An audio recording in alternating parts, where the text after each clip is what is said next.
ਮਾਨਕ ਭਗਤ ਵੈਰਾਗ। ਗੁਰੂ ਗ੍ਰੰਥ ਸਾਹਿਬ ਉਦਦ ਬੰਦੋ ਕਰ ਅਨਰਾਗ। ਸ੍ਰੀ ਗੁਰ ਸ਼ਬਦ ਕਮਾਏ ਜਿਨ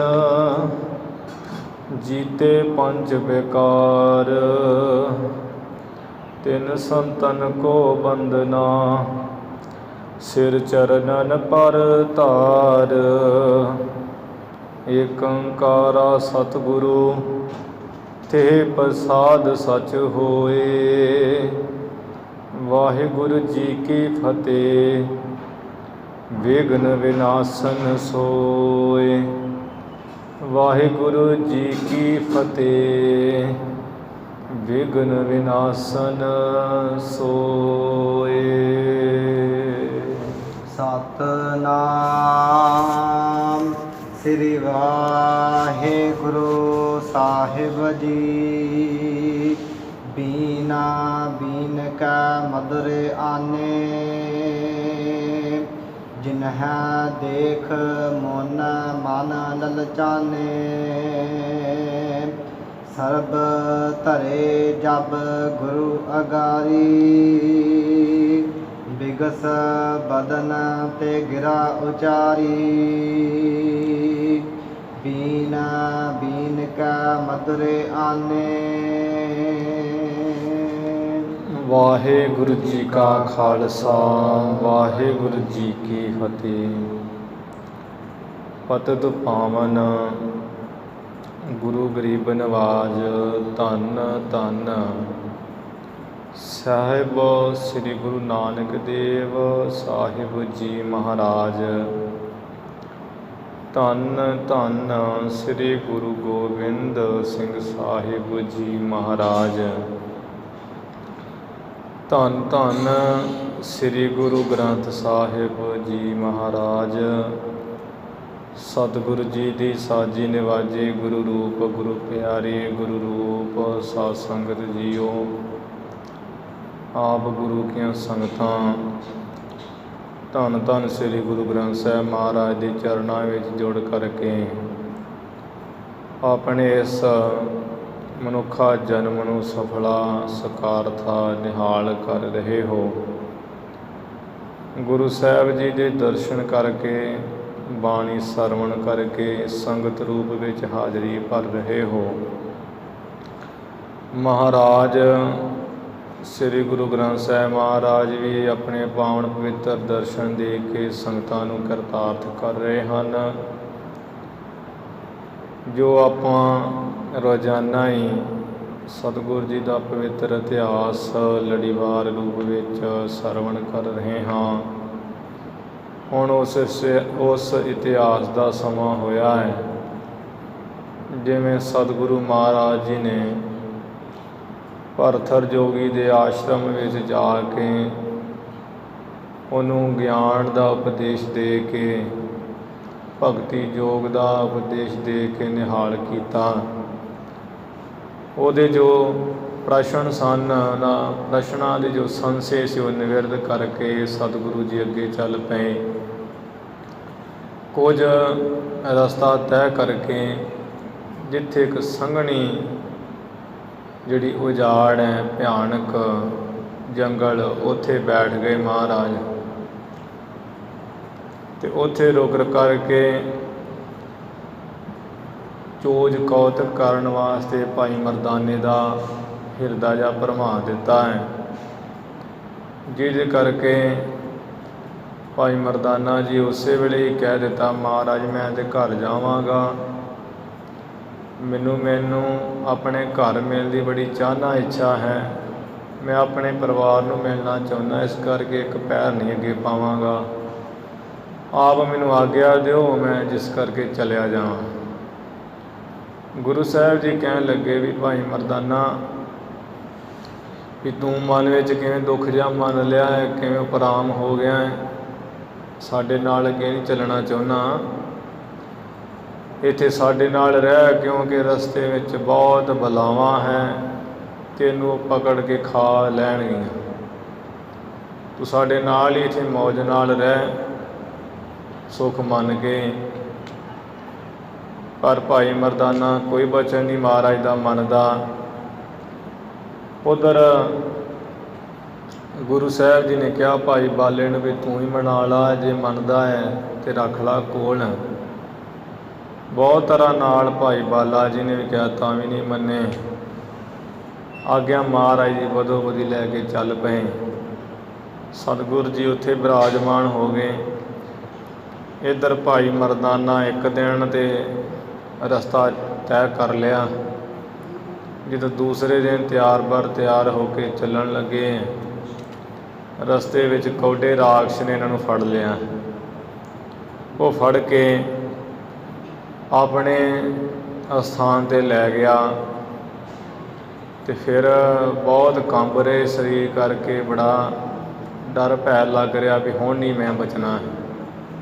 महाराज का बचन नहीं मन्निया, उसकी सज़ा मिली है, हुण तो नहीं जीवन रहना। फिर विचारते पर गुरु महाराज बड़े दयालु कृपालु, उन्होंने धर्म सुभाव है, वो मैनू बचा लैणगे।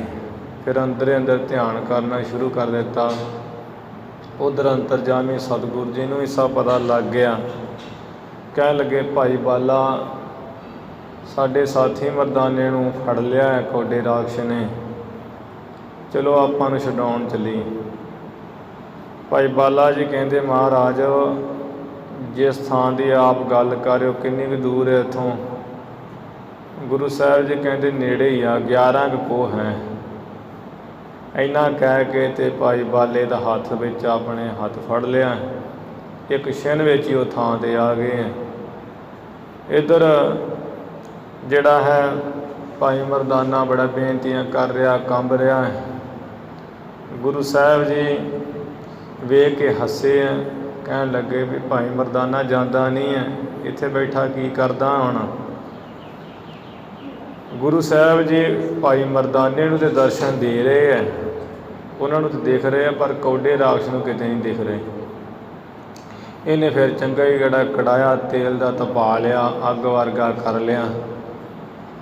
तो जदों ही गुरु साहब जी दे जिहड़े साथी भाई मरदाना जी नूं फड़ के जोर दे नाल कड़ाहे विच सुट्टण लगा है, उच्ची सारी वो पुकार के कहा महाराज मेरी रखिया करो, मेरी रखिया करो, तुहाडा ते सुभाअ है, हुण मेरे अगों ना विचारो भी मैं तुहाडा बचन नहीं मन्निया है, कृपा करके माफ़ करो, हुण महाराज मैनूं बचा लो। इस समय ये बेनतियां जदों कीतियां गुरु साहब जी ने उस वेले मेहर की नज़र नाल ही वो जिहड़ा तेल है ठंडा कर दिता, जिवें सियाल की रुत च पानी ठंडा हुंदा।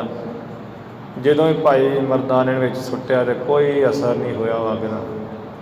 ये बड़ा हैरान होया, कहन लगा कौडा राक्षस ये की बन गया है। सतगुरु जी ने फिर दर्शन दिते, कहता भी तू कौन है, कित्थों आ गया है? आ मेरा तेल इन्ना तप रहा सी अग वर्गा, वो ठंडा ही करके रख दिता है। महाराज कहन लगे भी तू साडे तो की लैना है, जिहड़ा तेरा काम है वो तल के तेनू खा, जे ठंडा हो गया तेल तो तू कच्चे नूं भी तो खा ही सकदा है, तेरा तो भोजन है आदमियों नूं खाना।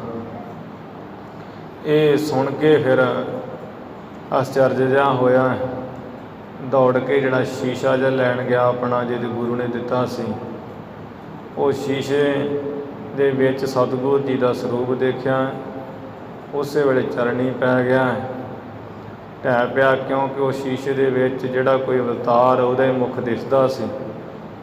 दूसरे जिहड़े आम साडे वर्गे जीव वो जिहे जी जून भुगत गए उहो जिहे विच दिखदे सन।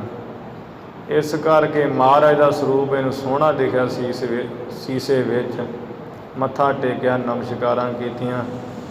महाराज कहते कि तू अपना सारा प्रसंग दस, तेरी ये देह किवें हो गई राक्षसां वाली।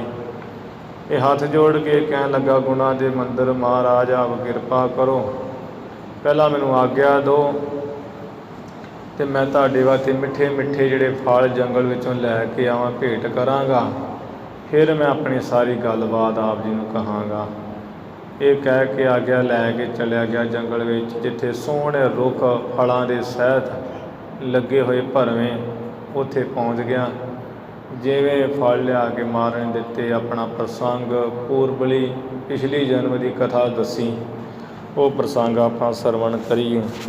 ਗੁਰੂ ਚਰਨਾਂ 'ਚ ਲਵਾਓ ਹਾਜ਼ਰੀਆਂ, ਉਚਾਰਨ ਕਰੋ ਜੀ ਸਤਿਨਾਮ ਸ੍ਰੀ ਵਾਹਿਗੁਰੂ ਸਾਹਿਬ ਜੀ। ਸਤਿਨਾਮ ਸ੍ਰੀ ਵਾਹਿਗੁਰੂ ਸਾਹਿਬ ਜੀ।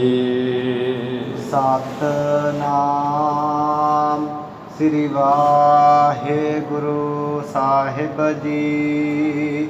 ਬੀਨਾ ਬੀਨ ਕਾ ਮਧੁਰੇ ਆਨੇ। ਕੌਡੇ ਰਾਖਸ਼ ਨੂੰ ਮਹਾਰਾਜ ਦਾ ਦਰਸ਼ਨ ਕਰਦਿਆਂ ਸਾਰੀ ਇਹਦਾ ਜਿਹੜਾ ਸੁਭਾਅ ਸਭ ਕੁਝ ਬਦਲ ਗਿਆ ਹੈ।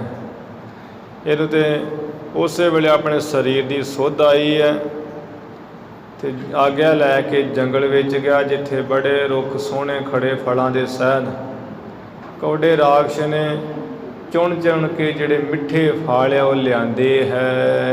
ਜਿਨਹ ਦੇਖ ਮਨ ਮਨ ਲਲਚਾਨੇ। ਜਿਨ੍ਹਾਂ ਫਲਾਂ ਨੂੰ ਦੇਖ ਕੇ ਵੱਡੇ ਵੱਡੇ ਮੁਨੀਆਂ ਦਾ ਮਨ ਵੀ ਲਲਚਾ ਜਾਂਦਾ ਵੀ ਅਸੀਂ ਵੀ ਛਕ ਲਈਏ। ਸਰਬ ਧਰੇ ਜਬ ਗੁਰੂ ਅਗਾਰੀ। ਸਾਰੇ ਫਲ ਲਿਆ ਕੇ ਜਦੋਂ ਇਹਨੇ ਗੁਰੂ ਮਹਾਰਾਜ ਦੇ ਅੱਗੇ ਰੱਖੇ ਭੇਟਾ ਕਰਕੇ। ਬਿਗਸ ਬਦਨ ਤੇ ਗਿਰਾ ਉਚਾਰੀ। ਮੁਖ ਤੋਂ ਇਹ ਬੜਾ ਸਤਿਗੁਰੂ ਮਹਾਰਾਜ ਮੁਖ ਤੋਂ ਹੱਸ ਕਰਕੇ ਤੇ ਇਹਨੂੰ ਬਚਨ ਕਿਹਾ।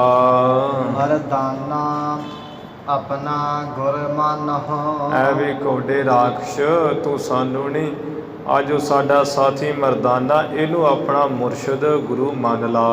ਫਲ ਧਰ ਆਗੇ ਬੰਧਨ ਠਾਨਹੁ। ਤੂੰ ਸਾਡੇ ਅੱਗੇ ਫਲ ਨਾ ਰੱਖ, ਇਹਦੇ ਅੱਗੇ ਫਲ ਰੱਖ ਕੇ ਤੇ ਮੱਥਾ ਟੇਕ ਇਹਨੂੰ ਬਾਰ-ਬਾਰ। ਪੂਜਾ ਕੀਜਹ ਹੋਏ ਉਧਾਰਾ। ਇਹਨਾਂ ਦੀ ਤੂੰ ਪੂਜਾ ਕਰ, ਤੇਰਾ ਉਧਾਰ ਹੋਵੇਗਾ। ਸੁਨ ਕੌਡੇ ਪੋਨਾ ਬਚਨ ਉਚਾਰਾ। ਸੁਣ ਕਰਕੇ ਕੌਡੇ ਰਾਖਸ਼ ਨੇ ਤੇ ਬਚਨ ਕਿਹਾ। ਸੀਸ ਮੁਕਟ ਅਬ ਹੈ ਇਹ ਮੇਰਾ। ਮਹਾਰਾਜ ਇਹ ਜੋ ਭਾਈ ਮਰਦਾਨਾ ਹੈ ਇਹ ਤੇ ਮੇਰੇ ਸੀਸ ਦਾ ਮੁਕਟ ਹੈ, ਤਾਜ ਹੈ। ਹੁਣ ਜਾ ਕੇ ਮਿਲੇ ਆਨੰਦ ਕਨੇਰਾ। ਜਿਸ ਦੇ ਮਿਲਣੇ ਕਰਕੇ ਅੱਜ ਮੈਨੂੰ ਤੁਹਾਡਾ ਦਰਸ਼ਨ ਕਰਕੇ ਬਹੁਤ ਆਨੰਦ ਹੋਇਆ ਹੈ। ਹਰਖਤ ਹੋਇਆ ਬੋਲਿਓ ਮਰਦਾਨਾ। ਇੱਧਰ ਭਾਈ ਮਰਦਾਨਾ ਵੀ ਸੁਣ ਕੇ ਬਹੁਤ ਖੁਸ਼ ਹੋਇਆ ਹੈ ਤੇ ਖੁਸ਼ ਹੋ ਕੇ ਬੋਲਿਆ। ਸਭ ਪ੍ਰਾਪਤ ਮੁਝ ਹੀ ਕਤ ਦਾਨਾ।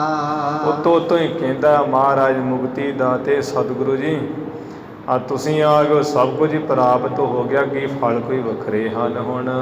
ਬਖਸ਼ਹ ਖਤਾ ਕੀਨ ਮੈਂ ਭਾਰੀ। ਜੋ ਮੈਂ ਆ ਭੁੱਲ ਗਲਤੀ ਜੀ ਕੀਤੀ ਹੈ ਨਾ, ਤੁਹਾਡਾ ਬਚਨ ਨਹੀਂ ਮੰਨਿਆ, ਭਾਰੀ ਗਲਤੀ ਕੀਤੀ, ਖਤਾ ਕੀਤੀ ਹੈ, ਇਹਨੂੰ ਬਖਸ਼ੋ ਆਪ। ਮੇਟਨ ਕਰੀ ਰਜਾਏ ਤੁਮਾਰੀ। ਜੋ ਮੈਂ ਆਪ ਜੀ ਦੀ ਆਗਿਆ ਨੂੰ ਮੇਟਣਾ ਕੀਤਾ, ਮੰਨਿਆ ਨਹੀਂ ਹੈ ਬਚਨ। ਨਿਜ ਪ੍ਰਸੰਨਤਾ ਮੋਹ ਪਰ ਕੀਜੈ। ਮਹਾਰਾਜ ਨੂੰ ਕਹਿੰਦਾ, ਮਹਾਰਾਜ ਆਪਣੀ ਨਾਰਾਜ਼ੀ ਜੀ ਛੱਡ ਕੇ ਤੇ ਮੇਰੇ ਉੱਪਰ ਆਪਣੀ ਪ੍ਰਸੰਨਤਾ ਹੀ ਕਰੋ। ਸਦਾ ਸੰਗ ਅਬ ਮੁਝੈ ਰਖੀਜੈ। ਸਦਾ ਹੀ ਆਪਣੇ ਨਾਲ, ਹੁਣ ਤੋਂ ਮੈਨੂੰ ਨਾਲ ਹੀ ਰੱਖੀਏ, ਕਦੀ ਨਾ ਵਿਛੋੜੀਏ। ਸ੍ਰੀ ਮੁਖ ਕਹੈ ਸਦਾ ਸੋ ਪ੍ਰਸੰਨਾ। ਪ੍ਰਸੰਨਾ ਮਹਾਰਾਜ ਕਹਿਣ ਲੱਗੇ, ਭਾਈ ਮਰਦਾਨਾ ਅਸੀਂ ਤੇਰੇ ਨਾਲ ਕੋਈ ਨਾਰਾਜ਼, ਅਸੀਂ ਤੇ ਸਦਾ ਹੀ ਤੇਰੇ ਨਾਲ ਪ੍ਰਸੰਨ ਖੁਸ਼ ਰਹਿੰਦੇ ਹਾਂ। ਤੂੰ ਸੰਗ ਰਹੋ ਸਦਾ ਸੁਖ ਮੰਨਾ। ਤੂੰ ਸਾਡੇ ਨਾਲ ਸੁਖ ਮੰਨ ਕੇ ਤੇ ਰਹਿ, ਅਸੀਂ ਤੇ ਤੇਰੇ ਨਾਲ ਸਦਾ ਹੀ ਰਹਿੰਦੇ ਹਾਂ, ਤੂੰ ਹੀ ਭਜਦਾ ਹੈ। ਸਦਾ ਲੱਗੀ ਹੋਇਆ ਹੈ ਤੁਝ ਤਾਈ। ਬਾਕੀ ਜੋ ਤੈਨੂੰ ਮੱਥੇ ਟਿਕਾ ਰਿਹਾ ਉਹ ਤੇ ਤਾਂ ਕਰਕੇ ਵੀ ਤੈਨੂੰ ਭੁੱਖ ਵੀ ਲੱਗੀ ਹੈ। ਖਾਓ ਮధుਰ ਫਲ ਕੋ ਤ੍ਰਿਪਤਾਈ। ਇਸ ਕਰਕੇ ਆ ਜਿਹੜੇ ਮਿੱਠੇ ਮਿੱਠੇ ਫਲ ਉਹ ਤੂੰ ਖਾ ਲਾ, ਛਕ ਲਾ ਤੇ ਰੱਜ ਪੁੱਜ ਜਾ। ਮੈਂ ਆਇਸ ਲੈ ਕਰ ਤਿਹ ਕਾਲਾ। ਉਸ ਵੇਲੇ ਭਾਈ ਬਾਲਾ ਜੀ ਕਹਿੰਦੇ ਹੈ ਕਿ ਮੈਂ ਸਤਿਗੁਰੂ ਮਹਾਰਾਜ ਦੀ ਆਗਿਆ ਲੈ ਕਰਕੇ ਜੇ ਫਲ ਸੁੰਦਰ ਮਧੁਰ ਵਿਸਾਲਾ। ਜਿਹੜੇ ਆ ਫਲ ਬੜੇ ਸੁੰਦਰ ਤੇ ਮਿੱਠੇ ਸਨ ਬਹੁਤ। ਧਰੇ ਗੁਰੂ ਆਗਾ ਰਸ ਪੂਰੇ। ਜਿਹੜੇ ਆ ਚੰਗੀ ਤਰ੍ਹਾਂ ਰਸ ਨਾਲ ਭਰੇ ਹੋਏ ਉਹ ਚੁਣ ਚੁਣ ਕੇ ਮਹਾਰਾਜ ਦੇ ਅੱਗੇ ਰੱਖੇ ਐ। ਪੁਨ ਮਰਦਾਨੇ ਕੋ ਦੀ ਅਰੂਰੇ। ਫਿਰ ਸੋਹਣੇ ਫਲ ਮਿੱਠੇ ਕੁਝ ਹਿੱਸਾ ਭਾਈ ਮਰਦਾਨੇ ਦੇ ਅੱਗੇ ਰੱਖ ਦਿੱਤਾ ਹੈ। ਨਿਜ ਆਹਾਰ ਮੈਂ ਲੀਨ ਬਹੋਰੀ। ਆਪਣੇ ਛਕਣ ਵਾਸਤੇ ਕਹਿੰਦੇ ਮੁੜ ਮੈਂ ਲੈ ਲਿਆ ਹੈ। ਅਚੇ ਮధుਰ ਜਿਨ ਸਾਧ ਨਾ ਥੋਰੀ। ਐ ਗੁਰੂ ਅੰਗਦ ਦੇਵ ਸਾਹਿਬ ਜੀ ਜਦੋਂ ਮਿੱਠੇ ਭੋਜਨ ਛਕੇ ਆ ਉਹ ਤੇ ਇੰਨੇ ਮਿੱਠੇ ਐ ਤੇ ਜਿਨ੍ਹਾਂ ਦਾ ਸਵਾਦ ਥੋੜਾ ਨਹੀਂ ਹੈ, ਬੇਅੰਤੀ ਹੈ। ਫਲ ਜੇ ਹੋਤੇ ਆਗੇ ਸੁਖਦਾਈ। ਜਿਹੜੇ ਸੁੱਖਾਂ ਦੇ ਦਾਤੇ ਮਹਾਰਾਜ ਦੇ ਅੱਗੇ ਫਲ ਪਏ ਹੋਏ ਸੀ, ਸੋ ਚਾਏ ਦੀ ਰਾਖਸ਼ ਤਾਈ। ਉਹ ਮੈਂ ਫਲ ਚੁੱਕ ਕੇ ਸੀਤ ਪ੍ਰਸ਼ਾਦ ਵਜੋਂ ਕੌਡੇ ਰਾਖਸ਼ ਦੇ ਤਾਈ ਉਹਦੇ ਅੱਗੇ ਰੱਖ ਦਿੱਤੇ। ਜਪ ਕੌਡੇ ਕੀ ਮੁਖ ਮੈਂ ਪਾਵਨਾ। ਜਦੋਂ ਸੀਤ ਪ੍ਰਸ਼ਾਦ ਵਜੋਂ ਜਿਹੜਾ ਫਲ ਹੈ ਕੌਡੇ ਰਾਖਸ਼ ਨੇ ਆਪਣੇ ਮੁਖ ਵਿੱਚ ਪੌੜਾਂ ਕੀਤੇ ਐ। ਤਿਤ ਤਤ ਛੇਨਾ ਕਰੀ ਦੇਹ ਪਲਟਾਵਨਾ। ਬੜੀ ਛੇਤੀ ਨਾਲ ਜਿਹੜੀ ਆਪਣੀ ਦੇਹ ਪਲਟਾ ਦਿੱਤੀ ਹੈ, ਸਰੀਰ ਜਿਹੜਾ ਤਬਦੀਲੀ ਕਰ ਦਿੱਤਾ ਹੈ। ਰਾਖਸ਼ ਤੋਂ ਉਸੇ ਵੇਲੇ ਦੇਵਤਾ ਬਣ ਗਿਆ ਹੈ। ਸੁਰ ਸਰੂਪ ਹੋਇ ਉਸਤਤ ਠਾਨੀ। ਦੇਵਤੇ ਦਾ ਸਰੂਪ ਹੋ ਕੇ ਫਿਰ ਮਹਾਰਾਜ ਦੀ ਇਹ ਕੌਡਾ ਰਾਖਸ਼ ਉਸਤਤ ਕਰਨ ਲੱਗ ਪਿਆ। ਨਮੋ ਨਮੋ ਕਰਤਾ ਚਾਹ ਖਾਨੀ।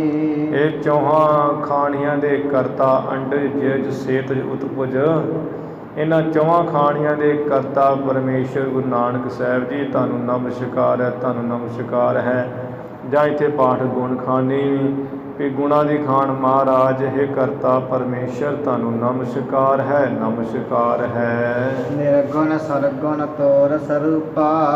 ਤੁਹਾਡਾ ਇਹ ਗੁਰੂ ਨਾਨਕ ਸਾਹਿਬ ਜੋ ਤੁਸੀਂ ਹੋ ਦੇ ਪਰਮੇਸ਼ਰ ਰੂਪ ਹੋ। ਨਿਰਗੁਣ ਆਪ ਸਰਗੁਣ ਵੀ ਉਹੀ। ਕਲਾ ਧਾਰ ਜੇ ਸਗਲੀ ਮੋਹੀ। ਨਿਰਗੁਣ ਸਰੂਪ ਵੀ ਤੁਹਾਡਾ ਹੈ, ਤਿੰਨਾਂ ਗੁਣਾਂ ਤੋਂ ਅਤੀਤ ਤੇ ਤਿੰਨਾਂ ਗੁਣਾਂ ਦੇ ਸਹਿਤ ਸਰਗੁਣ ਸਰੂਪ ਵੀ ਤੁਹਾਡਾ ਹੈ। ਜੋ ਨਿਰਗੁਣ ਸਰੂਪ ਸਤ ਚੇਤਨ ਆਨੰਦ ਸਰੂਪ ਚੱਕਰਾ ਚਿਹਨਾ ਤੋਂ ਬਾਹਰ ਉਹ ਵੀ ਤੁਸੀਂ ਉਹ ਸਰੀਰ ਅੰਗ ਪ੍ਰਤੰਗ ਤੋਂ ਪਰੇ। ਤੇ ਸਰਗੁਣ ਜੋ ਗੁਣਾਂ ਦੇ ਸਹਿਤ ਸਰੀਰ ਹੈ, ਅੰਗ ਪ੍ਰਤੰਗਾਂ ਵਾਲਾ ਚੱਕਰ ਚਿਹਨਾ ਵਾਲਾ ਉਹ ਹੀ ਮਹਾਰਾਜ ਤੁਸੀਂ ਹੀ ਹੋ।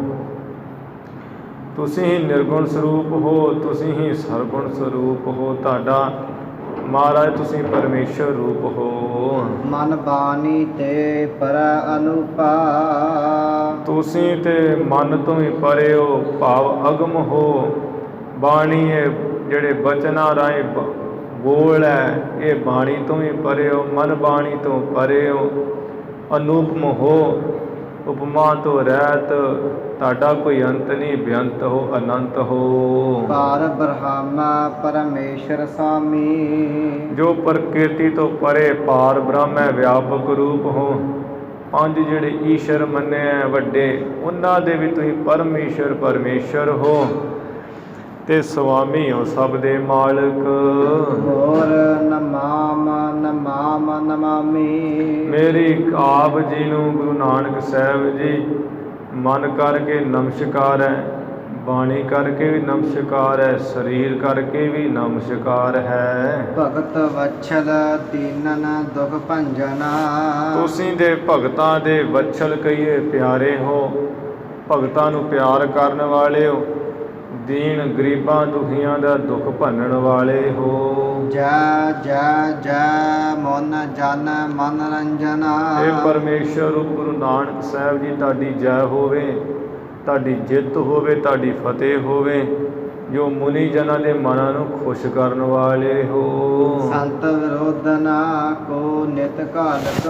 ਜਿਹੜੇ ਸੰਤ ਸਿਮਰਨ ਸਵਾਸ ਸਿਮਰਨ ਕਰਨ ਵਾਲੇ ਸੰਤ ਹੈ ਉਹਨਾਂ ਦੇ ਜਿਹੜੇ ਵਿਰੋਧੀ ਵੈਰੀ ਹੈ ਉਹਨਾਂ ਨੂੰ ਤੁਸੀਂ ਮਾਰਨ ਵਾਲੇ ਹੋ, ਹਮੇਸ਼ਾ ਖਤਮ ਕਰਨ ਵਾਲੇ ਹੋ। ਧਰਮ ਸੇਤ ਜਗ ਮਹਿ ਪ੍ਰਤਿਪਾਲਕ।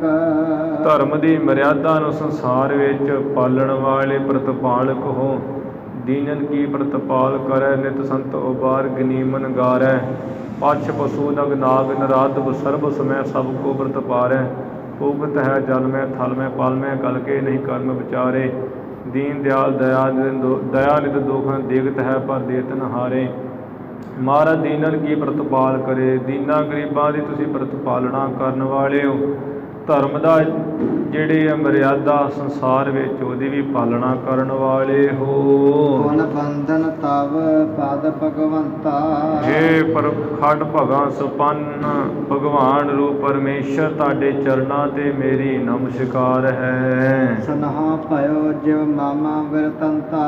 ਸੁਣੋ ਮਹਾਰਾਜ, ਜਿਵੇਂ ਮੇਰਾ ਬਿਰਤਾਂਤ ਹੋਇਆ, ਮੇਰਾ ਵਖਿਆਣ, ਮੇਰੀ ਕਥਾ ਪਿਛਲੇ ਜਨਮ ਵਿੱਚ ਹੋਈ। ਤਮ ਅੰਤਰ ਜਾਮੀ ਸਭ ਜਾਨੋ। ਤੁਸੀਂ ਮਹਾਰਾਜ ਅੰਤਰਜਾਮੀ ਹੋ, ਸਭ ਜਾਣਦੇ ਹੋ। ਉਂਝ ਮੇਰੇ ਬਾਰੇ ਮੈਂ ਕੀ ਦੱਸਣਾ ਹੈ, ਤੁਸੀਂ ਤੇ ਸਭ ਤਰ੍ਹਾਂ ਨਾਲ ਜਾਣਨ ਵਾਲੇ ਹੋ, ਅੰਤਰਜਾਮੀ। ਤਦਪ ਨਿਦੇਸ਼ ਹੈ ਮਨ ਬਖਾਨੋ। ਫਿਰ ਵੀ ਤੁਹਾਡੀ ਜੋ ਆਗਿਆ ਹੈ ਵੀ ਤੁਸਾਂ ਨੇ ਮੈਨੂੰ ਕਿਹਾ ਹੈ ਕਿ ਤੇਰੀ ਇਹ ਕੌਡੇ ਰਾਖਸ਼ ਵੀ ਤੇਰੀ ਰਾਖਸ਼ਾਂ ਵਾਲੀ ਦੇਹ ਕਿਵੇਂ ਹੋ ਗਈ, ਤੈਨੂੰ ਕਿਵੇਂ ਗੁਰੂ ਨੇ ਸ਼ਰਾਪ ਦਿੱਤਾ, ਉਹ ਤੁਹਾਡੀ ਆਗਿਆ ਮੰਨ ਕੇ ਮੈਂ ਕਹਿੰਦਾ ਹਾਂ ਸਾਰਾ ਪ੍ਰਸੰਗ। ਪੂਰਬ ਜਨਮ ਹੋਤੋ ਦਿਜ ਮੇਰਾ। ਮਹਾਰਾਜ, ਪਹਿਲਾ ਜਨਮ ਦੀ ਮੈਂ ਕਥਾ ਸੁਣਾਉਣਾ। ਮੇਰਾ ਪਹਿਲਾ ਜਨਮ ਬ੍ਰਾਹਮਣਾਂ ਦੇ ਘਰ ਦਾ ਹੈ ਸੀ, ਮੈਂ ਬ੍ਰਾਹਮਣ ਹੈ ਸੀ। ਪਾਠ ਵਿਦਿਆ ਮਨ ਮਾਨ ਕਨੇਰਾ। ਮੈਂ ਵਿਦਿਆ ਜਿਹੜੀ ਬ੍ਰਹਮ ਵਿਦਿਆ ਬਹੁਤ ਪੜ੍ਹ ਗਿਆ ਸਾਂ, ਪੜ੍ਹ ਕਰਕੇ ਮੇਰੇ ਮਨ ਵਿੱਚ ਬਹੁਤ ਮਾਣ ਹੰਕਾਰ ਹੋ ਗਿਆ। ਏਕ ਦਿਵਸ ਮਾਮਾ ਗੋਤਤ ਬੇਤਾ। ਗੁਰ ਤਤ ਬੇਤਾ, ਮੇਰੇ ਜੋ ਗੁਰੂ ਸੀ ਉਹ ਬੜੇ ਤਤ ਬੇਤਾ, ਤਤ ਬ੍ਰਹਮ ਨੂੰ ਜਾਣਨ ਵਾਲੇ ਬ੍ਰਹਮ ਗਿਆਨੀ ਸਨ। ਇੱਕ ਦਿਨ ਦੀ ਗੱਲ ਹੈ, ਆਵਾ ਸਹਜ ਸੁਭਾਵ ਨਿਕੇਤਾ। ਮੇਰੇ ਜੋ ਗੁਰੂ ਬ੍ਰਹਮ ਗਿਆਨੀ ਸਨ ਉਹ ਸੁੱਤੇ ਸੇਧੀ ਸਹਿਜ ਸੁਭਾਈ, ਜਿੱਥੇ ਮੇਰਾ ਘਰ ਸੀ ਇੱਧਰ ਆ ਗਏ। ਨਹਿ ਉਠ ਕਰ ਸਨਮਾਨਤ ਕੀਨਾ। ਸਨਮਾਨਤ ਕੀਨਾ, ਨਹਿ ਉੱਠ ਕਰ। ਮਹਾਰਾਜ, ਮੈਨੂੰ ਹੰਕਾਰ ਬਹੁਤ ਸੀ, ਜਿਹਦੇ ਕਰਕੇ ਮੈਂ ਆਪਣੇ ਗੁਰੂ ਨੂੰ ਵੇਖ ਕੇ ਵੀ ਉੱਠ ਕਰਕੇ ਉਹਨਾਂ ਦਾ ਸਨਮਾਨ ਨਹੀਂ ਕੀਤਾ, ਆਦਰ ਨਹੀਂ ਕੀਤਾ ਵੀ ਇਹ ਕੌਣ ਹਨ। ਅਹਿਮਤ ਧਰ ਆਸਨ ਆਸੀਨਾ। ਐਵੇਂ ਸੱਪ ਵਰਗੀ ਬੁੱਧੀ ਧਾਰਨ ਕਰਕੇ, ਜਿਵੇਂ ਸੱਪ ਫੰਦ ਜੀ ਖਿਲਾਰ ਕੇ ਖਿਲਾਰਦਾ ਨਾ ਤੇ ਉਹ ਫੰਕਾਰੇ ਜੇ ਮਾਰਦਾ ਤੇ ਆਕੜਿਆ ਰਹਿੰਦਾ, ਆਕੜੀ ਧੌਣ ਰੱਖਦਾ ਸੱਪ। ਉਹ ਸੱਪ ਵਰਗੀ ਜਿਹੜੀ ਹੈ ਆਪਣੀ ਮੱਤ ਜੀ ਕਰਕੇ, ਧੌਣ ਜੀ ਕਰਕੇ ਆਕੜਿਆ ਰਿਹਾ। ਮਹਾਰਾਜ, ਮੈਂ ਆਪਣੇ ਆਸਣ 'ਤੇ ਬੈਠਾ ਰਿਹਾ, ਗੁਰੂ ਨੂੰ ਵੇਖ ਕੇ ਨਿਵਿਆ ਹੀ ਨਹੀਂ ਵੀ ਮੇਰੇ ਵਿਦਿਆ ਗੁਰੂ ਆ ਰਹੇ ਹਨ। ਦੇਖ ਅਵਗਿਆ ਗੁਰ ਰਿਸ ਕਰਕੇ। ਇਹ ਜਿਹੜੀ ਅਵਗਿਆ ਦੇਖ ਕੇ, ਨਿਰਾਦਰ ਦੇਖ ਕੇ ਵੀ ਅਸੀਂ ਆਏ ਹਾਂ ਤਾਂ ਵੀ ਸਤਿਕਾਰ ਨਹੀਂ ਕੀਤਾ, ਮੇਰੇ ਗੁਰੂ ਨੇ ਗੁੱਸਾ ਕਰਕੇ। ਮੁਝ ਇਉ ਦੀਨਾ ਸ਼ਰਾਪ ਉਚਰ ਕੇ। ਨਰਾਜੀ ਜੀ ਕਰਕੇ ਮੈਨੂੰ ਫਿਰ ਉਹਨਾਂ ਨੇ ਐਵੇਂ ਮੁਖੋਂ ਕਹਿ ਕਰਕੇ ਸ਼ਰਾਪ ਦਿੱਤਾ।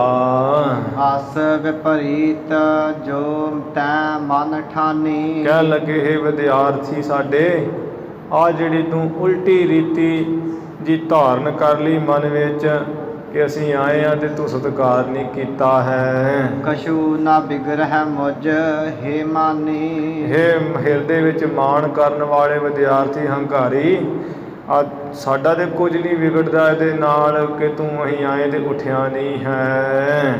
ਜਾਂ ਕੋ ਫਲ ਜੇ ਤੂੰ ਨਹਿ ਪਾਵੈ। ਜਿਹੜਾ ਅਸੀਂ ਆਏ ਹਾਂ ਤੇ ਤੂੰ ਆਕੜ ਕੇ ਪਿਆ ਰਿਹਾ, ਉੱਠਿਆ ਹੀ ਨਹੀਂ ਹੈ, ਸਤਿਕਾਰ ਹੀ ਨਹੀਂ ਕੀਤਾ ਹੈ, ਜੇ ਤੂੰ ਆਪਣੀ ਇਹ ਕਰਨੀ ਦਾ ਫਲ ਨਾ ਪਾਇਆ ਤੋ ਸ਼ੁਭ ਰੀਤ ਜਗਤ ਮਿਟ ਜਾਵੇ। ਤਾਂ ਜਿਹੜੀ ਇਹ ਚੰਗੀ ਰੀਤੀ ਹੈ ਕਿ ਕੋਈ ਵੱਡਾ ਆਵੇ ਤਾਂ ਉਹਦਾ ਉੱਠ ਕੇ ਸਤਿਕਾਰ ਕਰਨਾ, ਕੋਈ ਵਿਦਿਆ ਗੁਰੂ ਆਵੇ ਤਾਂ ਉੱਠ ਕੇ ਸਤਿਕਾਰ ਕਰਨਾ, ਇਹ ਸੰਸਾਰ ਦੇ ਵਿੱਚ ਜਿਹੜੀ ਰੀਤੀ ਉਹਦੀ ਮਿਟੀ ਜਾਵੇਗੀ। ਫਿਰ ਤੇ ਇਹ ਕੁਝ ਹੋ ਜਾਊ, ਜਿਹੜਾ ਕੋਈ ਆਊ ਵੱਡ ਵਡੇਰਾ, ਕੋਈ ਵਿਦਿਆ ਗੁਰੂ ਤੇਰੇ ਵਾਂਗੂ ਆਕੜ ਕੇ ਬੈਠੇ ਰਹਿਣਗੇ, ਕੋਈ ਨਹੀਂ ਉੱਠੇਗਾ। ਤਾਂਤੇ ਤੂੰ ਰਾਖਸ਼ ਥਨ ਪਾਈ। ਤੇਰੇ ਹੰਕਾਰ ਕਰਕੇ ਤੈਨੂੰ ਕਹਿੰਦੇ ਆ ਵੀ ਤੂੰ ਸਤਿਕਾਰ ਦੇ ਕੋਈ ਕਰਦਾ ਨਹੀਂ, ਹੰਕਾਰੀ ਹੋ ਗਿਆ, ਰਾਖਸ਼ਾਂ ਵਾਂਗ ਹੋ ਗਿਆ। ਇਸ ਕਰਕੇ ਤੂੰ ਜਾ ਰਾਖਸ਼ ਦੀ ਦੇਹੀ ਪਾ ਹੁਣ। ਕਰਹਕ ਕਰਮ ਧਰਮ ਬਿਸਰਾਈ। ਜਿਹੜੇ ਪੁੰਨ ਕਰਮ ਹੈ, ਫਲ ਵਾਲੇ ਧਰਮ ਦੇ ਕਰਮ ਹੈ, ਉਹਨਾਂ ਨੂੰ ਤੇ ਤੂੰ ਭੁਲਾ ਦੇ, ਖੋਟੇ ਕਰਮ ਕਰੀ ਜਾ ਹੁਣ। ਬਣ ਰਾਖਸ਼ ਬਣ ਜਾ, ਆਦਮ ਖੋਰਾ ਬਣ ਜਾ, ਬੰਦਿਆਂ ਨੂੰ ਖਾਈ ਜਾ ਤਗੜਾ ਹੋ ਕੇ। ਅਸ ਪ੍ਰਕਾਰ ਸੁਨ ਗੁਰ ਕੋ ਸਰਾਪਾ। ਮਹਾਰਾਜ ਇਸ ਤਰ੍ਹਾਂ ਮੈਂ ਆਪਣੇ ਗੁਰੂ ਦਾ ਦਿੱਤਾ ਹੋਇਆ ਸਰਾਪ ਸੁਣ ਕੇ ਮੈਂ ਭੈ ਭੀਤ ਭਇਓ ਬਹੁ ਕਾਂਪਾ। ਮੈਂ ਬਹੁਤ ਭੈ ਭੀਤ ਹੋ ਗਿਆ, ਬੜਾ ਸਰੀਰ ਮੇਰਾ ਕੰਬਣ ਲੱਗਾ ਉਸ ਵੇਲੇ ਵੀ ਆ ਕੀ ਮੈਂ ਕਰ ਬੈਠਾ ਹਾਂ। ਹੇ ਗੁਰ ਮੈਂ ਅਪਰਾਧ ਜੋ ਕੀਨੋ। ਮੈਂ ਉਸ ਵੇਲੇ ਕਿਹਾ ਮਹਾਰਾਜ ਕਿ ਹੇ ਮੇਰੇ ਗੁਰੂ, ਜੇ ਆ ਮੈਂ ਵੀ ਤੁਹਾਡਾ ਉੱਠ ਕੇ ਸਤਿਕਾਰ ਨਹੀਂ ਕੀਤਾ, ਸੱਪ ਵਾਂਗ ਆਕੜ ਕੇ ਬੈਠਾ ਰਿਹਾ, ਹੰਕਾਰੀ ਬਣਿਆ ਰਿਹਾ ਵੀ ਮੈਂ ਬੜਾ ਪੜ੍ਹਿਆ ਲਿਖਿਆ, ਮੈਂ ਕਿਹਨੂੰ ਜਾਣਦਾ ਹਾਂ, ਤੇ ਇਹ ਜੇ ਮੈਂ ਹੰਕਾਰ ਕੀਤਾ, ਤੁਹਾਡਾ ਸਤਿਕਾਰ ਨਹੀਂ ਕੀਤਾ, ਜੋ ਅਪਰਾਧ ਕੀਤਾ ਗੁਨਾਹ ਕੀਤਾ ਹੈ, ਤਾਂ ਕੋ ਫਲ ਰਾਖਸ ਤਨ ਦੀਨੋ। ਤੇ ਉਸ ਦਾ ਫਲ ਤੁਸਾਂ ਨੇ ਮੈਨੂੰ ਇਹ ਦਿੱਤਾ ਵੀ ਜਾ ਜਾ ਕੇ ਰਾਖਸ਼ ਬੁੱਧੀ ਵਾਲਾ ਹੋ ਜਾ, ਰਾਖਸ਼ ਦਾ ਸਰੀਰ ਧਾਰਨ ਕਰ ਲਾ, ਆਦਮ ਖੋਰਾ ਬਣ ਕੇ ਬੰਦਿਆਂ ਨੂੰ ਖਾਈ ਜਾ, ਆਦਮ ਖਾਣ ਵਾਲਾ ਹੋ ਜਾ। ਕਬ ਲੋ ਭੋਗੋ ਗੋ ਦੁਖ ਭਾਰੀ। ਮਹਾਰਾਜ ਮੈਨੂੰ ਦੱਸੋ ਵੀ ਇਹ ਜਿਹੜਾ ਮੈਂ ਰਾਖਸ਼ਾਂ ਵਾਲਾ ਸਰੀਰ ਧਾਰ ਕੇ ਕਿਸ ਤਰ੍ਹਾਂ ਇਹ ਦੁੱਖ ਭਾਰੀ ਜਿਹੜਾ ਕਦੋਂ ਤੱਕ ਸਹਿੰਦਾ ਰਹਾਂਗਾ। ਕਿਰਪਾ ਧਾਰ ਸੋ ਕਰਹੁ ਉਚਾਰੀ। ਉਸ ਵੇਲੇ ਮੈਂ ਆਪਣੇ ਗੁਰੂ ਨੂੰ ਕਿਹਾ ਵੀ ਕਿਰਪਾ ਕਰਕੇ ਮੈਨੂੰ ਗੁਰੂ ਜੀ ਉਹ ਵੀ ਵਿਚਾਰ ਕੇ ਦੱਸ ਦਿਓ ਵੀ ਕਿੰਨਾ ਕੁ ਚਿਰ ਤੱਕ ਮੈਂ ਐਵੇਂ ਰਹਾਂਗਾ। ਗੁਰ ਦਿਆਲਤਾ ਮਹਿ ਮਨ ਭੀਨਾ। ਉਸ ਵੇਲੇ ਮੇਰੇ ਬੇਨਤੀ ਦੇ ਬਚਨ ਸੁਣ ਕੇ ਮੇਰੇ ਗੁਰੂ ਨੇ ਜਿਹੜੇ ਹੈ ਬੜੇ ਦਿਆਲੂ ਕਿਰਪਾਲੂ ਹੈ, ਜਿਨ੍ਹਾਂ ਦਾ ਮਨ ਆ ਦਿਆਲਤਾ ਗਰੀਬੀ ਵਿੱਚ ਹੀ ਭਿੱਜਿਆ ਹੋਇਆ ਸੀ। ਨਾਸੇ ਬਚਨ ਉਚਾਰਨ ਕੀਨਾ।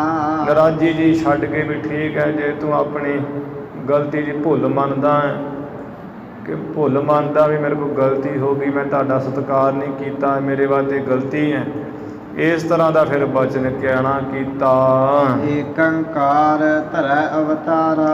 ਉਹ ਕਿਹਾ ਉਸ ਵੇਲੇ ਵੀ ਵੇਖ ਵਿਦਿਆਰਥੀ, ਜੋ ਇੱਕ ਓੰਕਾਰ ਪਰਮੇਸ਼ਰ ਹੈ, ਉਤਪਤੀ ਪਾਲਣਾ ਲੈਤਾ ਕਰਨ ਵਾਲਾ ਅਦਵੈਤ ਸਰੂਪ, ਸਤ ਚੇਤਨ ਆਨੰਦ ਸਰੂਪ ਜੋ ਇੱਕ ਓੰਕਾਰ ਪਰਮੇਸ਼ਰ ਹੈ, ਹੁਣ ਕੁਝ ਸਮੇਂ ਬਾਅਦ ਉਹ ਆਪ ਅਵਤਾਰ ਧਾਰੇਗਾ ਇਸ ਧਰਤੀ ਉੱਪਰ ਗੁਰੂ ਨਾਨਕ ਸਾਹਿਬ ਰੂਪ ਵਿੱਚ। ਤਿਨ ਕੇ ਮਿਲੇ ਹੋਏ ਨਿਸਤਾਰਾ। ਉਹਨਾਂ ਨੂੰ ਮਿਲੇ, ਜਦ ਤੂੰ ਮਿਲੇਗਾ ਤੈਨੂੰ ਉਹ ਆ ਕੇ ਮਿਲਣਗੇ ਤਾਂ ਤੇਰਾ ਨਿਸਤਾਰਾ ਹੋਊਗਾ, ਤੇਰਾ ਉਧਾਰ ਹੋਵੇਗਾ। ਹੇ ਗੁਰ ਮੈਂ ਤਿਨ ਕੋ ਕਿਵ ਜਾਨਾ। ਮੈਂ ਉਸ ਵੇਲੇ ਗੁਰੂ ਨਾਨਕ ਸਾਹਿਬ ਜੀ ਆਪਣੇ ਗੁਰੂ ਨੂੰ ਕਿਹਾ ਵੀ ਹੇ ਗੁਰੂ ਜੀ, ਤੇ ਮੈਂ ਤੇ ਉਹਨਾਂ ਨੂੰ ਜਾਣਦਾ ਪਛਾਣਦਾ ਨਹੀਂ ਵੀ ਉਹ ਕਿਸ ਤਰ੍ਹਾਂ ਦੇ ਹੈ, ਕਿਵੇਂ ਪਤਾ ਲੱਗੇਗਾ ਵੀ ਉਹ ਪਰਮੇਸ਼ਰ ਰੂਪ ਹੈ, ਗੁਰੂ ਨਾਨਕ ਸਾਹਿਬ ਹੀ ਆਏ ਹੋਏ ਹੈ, ਤੇ ਉਹਨਾਂ ਨੂੰ ਮੈਂ ਤੇ ਪਛਾਣਦਾ ਨਹੀਂ ਹਾਂ, ਕਿਵੇਂ ਜਾਣਾਂਗਾ ਉਹ ਵੀ ਮੈਨੂੰ ਦੱਸ ਦਿਓ। ਕਿਰਪਾ ਕਰਹੁ ਸੋ ਭਾਂਤ ਬਖਾਨੋ। ਕਿਰਪਾ ਕਰਕੇ ਉਹ ਢੰਗ ਤਰੀਕਾ ਵੀ ਮੈਨੂੰ ਚੰਗੀ ਤਰ੍ਹਾਂ ਦੱਸ ਦਿਓ, ਜਿਹਦੇ ਕਰਕੇ ਜਿਨ੍ਹਾਂ ਕਰਕੇ ਮੇਰਾ ਆਧਾਰ ਹੋਣਾ ਹੈ, ਵੀ ਉਹਨਾਂ ਨੂੰ ਕਿਵੇਂ ਪਛਾਣਾ ਉਹ ਵੀ ਦੱਸ ਦਿਓ ਜੀ। ਸੁਨ ਕੈ ਮੁਝ ਕੋ ਦਰਪਨ ਦੀਨਾ। ਸੁਣ ਕੇ ਉਸ ਮੇਰੇ ਗੁਰੂ ਨੇ ਮੈਨੂੰ ਉਸ ਵੇਲੇ ਆਤਮਸ਼ਨਾ ਜਿਹੜਾ ਦਰਪਣ ਸ਼ੀਸ਼ਾ ਉਹ ਦਿੱਤਾ। ਕਹਿਓ ਕਿ ਇਸ ਤੇ ਲੇਵੋ ਚੀਨਾ। ਤੇ ਨਾਲ ਹੀ ਮੈਨੂੰ ਕਿਹਾ ਕਿ ਇਹ ਮੇਰੇ ਸਾਡੇ ਵਿਦਿਆਰਥੀ, ਇਹ ਜਦੋਂ ਇਹ ਜਿਹੜਾ ਆਤਮਸ਼ਨਾ ਸ਼ੀਸ਼ਾ ਹੈ, ਇਸ ਦੇ ਦੁਆਰਾ ਜਿਹੜਾ ਤੇਰਾ ਆਧਾਰ ਕਰਨ ਵਾਸਤੇ ਉਹ ਆਉਣਗੇ ਪਰਮੇਸ਼ਰ ਰੂਪ, ਤੂੰ ਉਹਨਾਂ ਨੂੰ ਇਸ ਸ਼ੀਸ਼ੇ ਦੇ ਰਾਹੀਂ ਜਾਣ ਪਹਿਚਾਣ ਲਈ। ਜਾਂ ਮੈਂ ਪਰ ਪ੍ਰਤਿਬਿੰਬ ਸੋ ਜਾਂ ਕੋ। ਇਹ ਜਿਹੜਾ ਤੈਨੂੰ ਆਤਮਸ਼ਨਾ ਸ਼ੀਸ਼ਾ ਦਿੱਤਾ ਹੈ, ਇਹਦੇ ਵਿੱਚ ਜਦੋਂ ਆ ਪ੍ਰਤੀਬਿੰਬ ਅਕਸ ਪਰਛਾਵਾਂ ਪਵੇਗਾ ਜਿਸ ਦਾ, ਬਨ ਮਾਨੁਖ ਮੁਖ ਦਿਸਹਿ ਤਾ ਕੋ। ਫਿਰ ਉਸ ਦਾ ਤੈਨੂੰ ਜਿਵੇਂ ਬਾਹਰ ਮੁਖ ਦਿਸ ਰਿਹਾ ਹੈ, ਉਸੇ ਤਰ੍ਹਾਂ ਦਾ ਮਨੁੱਖ ਦਾ ਸਰੀਰ ਹੀ, ਮਨੁੱਖ ਦਾ ਰੂਪ ਹੀ ਤੈਨੂੰ ਜਦੋਂ ਇਹ ਸ਼ੀਸ਼ੇ ਵਿੱਚ ਦਿਸੇਗਾ। ਸੋ ਜਾਨਾ ਇਹੋ ਹੈ ਅਵਤਾਰਾ। ਉਹ ਫਿਰ ਤੂੰ ਜਾਣ ਲਈ ਵੀ ਇਹੀ ਅਵਤਾਰ ਹੈ, ਇਹੀ ਪਰਮੇਸ਼ਰ ਦਾ ਰੂਪ ਆਇਆ ਹੈ ਕੋਈ। ਤਿਸ ਤੇ ਤੇਰੋ ਹੋਏ ਉਧਾਰਾ। ਉਸ ਤੇ ਫਿਰ ਤੇਰਾ ਜਿਹੜਾ ਉਧਾਰ ਹੋਵੇਗਾ, ਉਹ ਸ਼ੀਸ਼ਾ ਤੂੰ ਵੇਖਣਾ ਰੱਖ ਕੇ, ਜਦੋਂ ਵੀ ਕਿਸੇ ਮਨੁੱਖ ਨੇ ਤੇਰੇ ਕੋਲ ਆਉਣਾ ਹੈ ਤੇ ਉਹਦੇ ਵਿੱਚ ਵੇਖਣਾ, ਜਿਹੋ ਜਿਹਾ ਦਾ ਰੂਪ ਬਾਹਰ ਦਿਖੇਗਾ ਉਹੋ ਜਿਹਾ ਦਾ ਸ਼ੀਸ਼ੇ ਵਿੱਚ ਦਿਖਣਾ ਚਾਹੀਦਾ। ਜੇ ਤੈਨੂੰ ਦਿਸ ਪਵੇ ਵੀ ਜਿਵੇਂ ਬਾਹਰ ਉਸੇ ਤਰ੍ਹਾਂ ਅੰਦਰ ਦਿਸ ਰਿਹਾ ਹੈ ਉਹ ਸਰੂਪ, ਸਮਝ ਲੈਣਾ ਵੀ ਇਹ ਅਵਤਾਰ ਹੈ ਪਰਮੇਸ਼ਰ ਦਾ, ਉਹਦੇ ਤੋਂ ਹੀ ਤੇਰਾ ਉਧਾਰ ਹੋਵੇਗਾ। ਅਨੇਕ ਜਨਮ ਜਿਹ ਨਰ ਜਗ ਪਾਏ। ਤੇ ਹੋਰ ਵੀ ਸਮਝ ਲਾ ਵੀ ਅਨੇਕਾਂ ਹੀ ਜਨਮ ਜਿਸ ਪੁਰਸ਼ ਨੇ ਸੰਸਾਰ ਵਿੱਚ ਪਾਏ ਹੋਣਗੇ, ਜੰਮ ਮਰ ਕੇ ਬਾਰ-ਬਾਰ ਆਇਆ ਹੋਵੇਗਾ। ਨਾਨਾ ਜੋਨ ਵਿਖੇ ਜੋ ਆਏ। ਜੋ ਕਈ ਤਰ੍ਹਾਂ ਦੀਆਂ ਜੂਨਾਂ ਵਿੱਚ ਮਰ ਖੱਬ ਕੇ ਆਇਆ ਹੋਵੇਗਾ, ਕੁੱਤਾ, ਬਿੱਲੀ, ਘੋੜਾ, ਗਿੱਦੜ ਆਦਿਕ, ਸ਼ੇਰ ਆਦਿਕ, ਸੂਰ, ਖੋਤਾ ਬਣ ਕੇ ਆਇਆ ਹੋਵੇਗਾ। ਤਿਨਕੇ ਮੁਖ ਇਸ ਦਰਪਨ ਮਾਹੀ। ਉਹਨਾਂ ਪੁਰਸ਼ਾਂ ਦੇ ਮਨੋਖੇ ਆਦਮ ਸ਼ਨਾ ਸ਼ੀਸ਼ੇ ਦੇ ਵਿੱਚ ਮਾਨਕ ਕੇ ਦੀਸਹਿ ਕਬ ਨਾਹੀ। ਉਹਨਾਂ ਮਨੁੱਖਾਂ ਦੇ ਮੂੰਹ ਜਿਹੜੇ ਹੈ ਕਦੀ ਨਹੀਂ ਇਹ ਸ਼ੀਸ਼ੇ ਵਿੱਚ ਮਨੁੱਖ ਰੂਪ ਦਿਸਣਗੇ। ਜਿਹੜੇ ਜੀਵ ਬੜੀਆਂ ਜੂਨਾਂ ਵਿੱਚ ਫਿਰ ਤੁਰ ਕੇ ਆਏ ਹੋਣਗੇ, ਜਦੋਂ ਤੂੰ ਇਸ ਸ਼ੀਸ਼ੇ ਵਿੱਚ ਦੇਖੇਗਾ ਉਹਨਾਂ ਨੂੰ, ਉਹਨਾਂ ਦਾ ਰੂਪ ਉਹ ਮਨੁੱਖ ਦਾ ਨਹੀਂ ਦਿਸੇਗਾ। ਜਿਵੇਂ ਉਹ ਬਾਹਰ ਦਿਸਦੇ ਹੋਣਗੇ ਤਿਵੇਂ ਉਹ ਸ਼ੀਸ਼ੇ ਵਿੱਚ ਨਹੀਂ ਦਿਸਣਗੇ। ਗੁਰ ਤੇ ਲੈ ਕਰ ਮੁਕਰ ਸੋ ਆਵਾ। ਗੁਰੂ ਤੋਂ ਲੈ ਕਰਕੇ ਉਸ ਵੇਲੇ ਮੈਂ ਸ਼ੀਸ਼ਾ ਮਹਾਰਾਜ ਮੈਂ ਇੱਥੇ ਆ ਗਿਆ। ਤਬ ਕੋ ਮੈਂ ਇਹ ਥਾਨ ਰਹਾਵਾ। ਉਸ ਦਿਨ ਤੋਂ ਹੀ ਮੈਂ ਇਹ ਸ਼ੀਸ਼ਾ ਲੈ ਕੇ ਇਸ ਥਾਂ ਤੇ ਜਿਹੜਾ ਰਹਿਣ ਲੱਗ ਪਿਆ। ਗਹਿ ਕਰ ਆਨੇ ਮੰਜ ਕਨੇਰੇ। ਮੈਂ ਮਹਾਰਾਜ ਉਸ ਦਿਨ ਤੋਂ ਬਹੁਤ ਜਿਹੜੇ ਮਨੁੱਖ ਹੈ ਫੜ ਕੇ ਲੈ ਕੇ ਆਇਆ ਇੱਥੇ। ਮੁਕਰ ਵਿਖੇ ਪ੍ਰਤਿਬਿੰਬ ਸੋਹੇਰੇ। ਜਿਹੜਾ ਇਹ ਆਦਮ ਸ਼ੀਸ਼ਾ ਹੈ, ਇਹਦੇ ਵਿੱਚ ਉਹਨਾਂ ਨੂੰ ਖੜਿਆਂ ਕਰ ਕੇ ਪਹਿਲਾਂ ਮੈਂ ਉਹਨਾਂ ਨੂੰ ਦੇਖ ਲੈਂਦਾ ਰਿਹਾ, ਫਿਰ ਉਹਨਾਂ ਦੇ ਜਿਹੜੇ ਪਰਛਾਵੇਂ ਮੈਂ ਬਹੁਤ ਦੇਖੇ ਵੀ ਮੇਰਾ ਆਧਾਰ ਕਰਨ ਵਾਲਾ ਕੋਈ ਆ ਗਿਆ ਹੈ ਜਾਂ ਹੋਰ ਹੀ ਕੋਈ ਹੈ। ਸ਼ੂਕਰ ਕੂਕਰ ਖਰ ਖੱਗ ਸ਼ੇਰਾ। ਮਹਾਰਾਜ ਜਦੋਂ ਮੈਂ ਉਸ ਸ਼ੀਸ਼ੇ ਵਿੱਚ ਦੇਖਦਾ ਹੁੰਦਾ ਸੀ, ਜਿਹੜੇ ਕਈ ਮਨੁੱਖ ਲੈ ਕੇ ਆਇਆ, ਉਹਨਾਂ ਦਾ ਬਾਹਰੀ ਮੂੰਹ ਵੇਖਣਾ ਵੀ ਮੈਨੂੰ ਬੰਦਿਆਂ ਵਾਲਾ ਹੈ। ਜਦੋਂ ਸ਼ੀਸ਼ੇ ਵਿੱਚ ਵੇਖਣਾ ਕੋਈ ਸੂਰ ਦਿਸਦਾ ਹੈ, ਕੋਈ ਕੁੱਤਾ ਦਿਸਦਾ ਹੈ, ਕੋਈ ਖੋਤਾ, ਕੋਈ ਪੰਛੀ, ਕੋਈ ਸ਼ੇਰ ਦਿਸਦਾ ਹੈ। ਇਤਿਆਦਿਕ ਸਭ ਕੋ ਮੁਖ ਹੇਰਾ। ਇਤਿਆਦਿਕ ਮੈਂ ਤੇ ਸਾਰਿਆਂ ਦੇ ਮੁਖ ਦੇਖੇ ਹੈ ਬੜੀ ਤਰ੍ਹਾਂ ਨਾਲ। ਤੁਮਰਾ ਮਾਨਖ ਬਦਨ ਦਿਸਾਨਾ। ਬਹੁਤ ਮੁਖ ਦੇਖੇ ਹੈ, ਪਰ ਮਹਾਰਾਜ ਆ ਪਹਿਲਾ ਤੁਹਾਡਾ ਹੀ ਮੁਖ ਹੈ ਜਿਹੜਾ ਮਨੁੱਖਾਂ ਵਾਲਾ ਦੇਖਿਆ ਏ ਸ਼ੀਸ਼ੇ ਦੇ ਵਿੱਚ। ਜਿਨ ਕੇ ਪਰਸੇ ਸਰਾਪ ਮਿਟਾਨਾ। ਜਿਨ੍ਹਾਂ ਤੁਹਾਡੇ ਦਰਸ਼ਨਾਂ ਨੂੰ ਅੱਖਾਂ ਨਾਲ ਪਰਸ ਕੇ, ਆਪਣੇ ਹੱਥਾਂ ਨਾਲ ਤੁਹਾਡੇ ਚਰਨ ਪਰਸ ਕੇ ਮੇਰੇ ਗੁਰੂ ਦਾ ਦਿੱਤਾ ਹੋਇਆ ਸਰਾਪ ਅੱਜ ਮਿਟ ਗਿਆ ਹੈ। ਅਸ ਵਿਦ ਹੋਤ ਮੋਹਿ ਬਿਰਤੰਤਾ। ਇਸ ਤਰ੍ਹਾਂ ਦਾ ਮਹਾਰਾਜ ਮੇਰਾ ਬਿਰਤਾਂਤ ਹੋਇਆ ਪਿਛਲੇ ਜਨਮ ਦਾ, ਪਿਛਲੇ ਮੇਰੇ ਸਮੇਂ ਦਾ ਇਸ ਤਰ੍ਹਾਂ ਵਿਖਿਆਨ ਹੋਇਆ ਹੈ। ਅਬ ਦੀਜੈ ਆਇਸ ਭਗਵੰਤਾ। ਆਹ ਮਹਾਰਾਜ ਹੁਣ ਮੈਨੂੰ ਇਹ ਭਗਵੰਤ ਰੂਪ ਪਰਮੇਸ਼ਰ ਜੀ ਆਗਿਆ ਦਿਓ ਆਪਣੀ। ਪੁੰਨ ਲੋਕ ਕੇ ਵਿਖੇ ਸਿਧਾਉ। ਜੋ ਪੁੰਨ ਲੋਕ, ਜਿੱਥੇ ਪੁੰਨੀ ਲੋਕ ਵਸਦੇ ਬੈਕੁੰਠ, ਉੱਥੇ ਚਲਿਆ ਜਾਵਾਂ, ਆਪ ਜੀ ਮੈਨੂੰ ਆਗਿਆ ਦਿਓ। ਤੁਮਰੇ ਦਰਸ਼ਨ ਕੋ ਸੁਖ ਪਾਉ। ਉੱਥੇ ਬੈਕੁੰਠ ਵਿੱਚ ਬੈਠ ਕੇ ਆਰਾਧਨਾ ਕਰਾਂਗਾ ਤੇ ਤੁਹਾਡਾ ਮਹਾਰਾਜ ਦਰਸ਼ਨ ਪਾਵਾਂਗਾ ਹਰ ਸਮੇਂ। ਸੁਰ ਤਨ ਹੋਇ ਕਰ ਨਮੋ ਪੁਜਾਰਾ। ਉਸ ਵੇਲੇ ਇੱਦਾਂ ਕਹਿੰਦਿਆਂ ਸਾਰੀ ਇਹਦਾ ਜਿਹੜਾ ਸਰੀਰ ਦੇਵਤਿਆਂ ਸਮਾਨ ਹੋ ਗਿਆ, ਦੇਵਤਿਆਂ ਵਰਗਾ ਸਰੀਰ ਵਾਲਾ ਹੋ ਕੇ ਗੁਰੂ ਸਾਹਿਬ ਜੀ ਨੂੰ ਨਮਸਕਾਰ ਕਰਕੇ ਚਲਾ ਗਿਆ ਹੈ ਕੌਡਾ ਰਾਕਸ਼।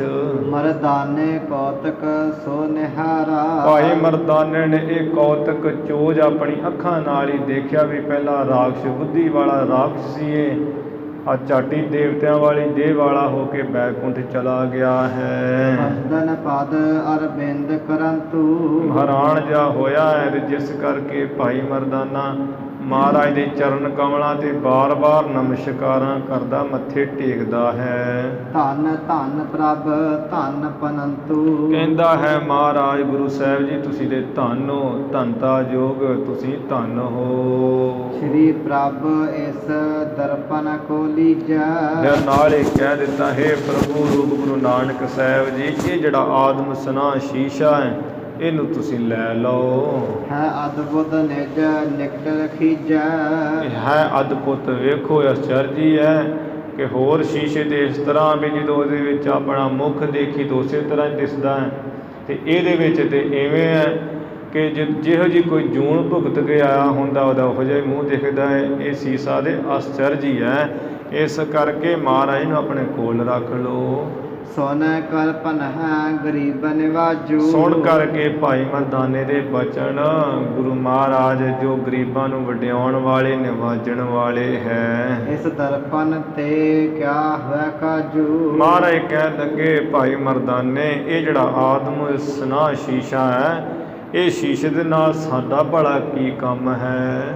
ਮੁਕਰ ਵਿਚਾਰ ਰੂਪ ਜਿਨ ਪਾਸਾ। ਜਿਨ੍ਹਾਂ ਗਿਆਨੀ ਪੁਰਸ਼ਾਂ ਦੇ ਪਾਸ ਆ ਸਤ ਅਸਤ ਰੂਪੀ ਜਿਹੜੀ ਵਿਚਾਰ ਹੈ, ਇਹ ਵਿਚਾਰ ਰੂਪੀ ਸ਼ੀਸ਼ਾ ਹੈ ਵੀ ਸਤ ਕੀ ਤੇ ਅਸਤ ਕੀ ਹੈ, ਝੂਠ ਕੀ ਤੇ ਸੱਚ ਕੀ ਹੈ। ਤੈਨਾ ਕੋ ਆਤਪ ਹੋਤ ਪ੍ਰਕਾਸ਼ਾ। ਤਿੰਨ ਕੋ ਆਤਮ, ਉਹਨਾਂ ਨੂੰ ਆਪਣੇ ਆਤਮ ਸਰੂਪ ਦਾ ਆਪਣੇ ਆਪੇ ਦਾ ਪ੍ਰਕਾਸ਼ ਹੋ ਜਾਂਦਾ, ਦਿਸ ਆਉਂਦਾ।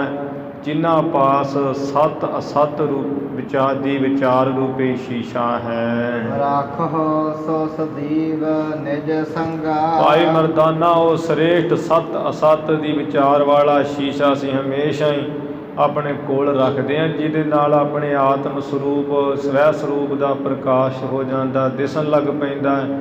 ਉਹ ਅਸੀਂ ਆਪਣੇ ਕੋਲ ਰੱਖਦੇ ਹਾਂ। ਤੈਨੂੰ ਕਹਿੰਦੇ ਹਾਂ ਵੀ ਤੂੰ ਵੀ ਆਪਣੇ ਕੋਲ ਰੱਖ।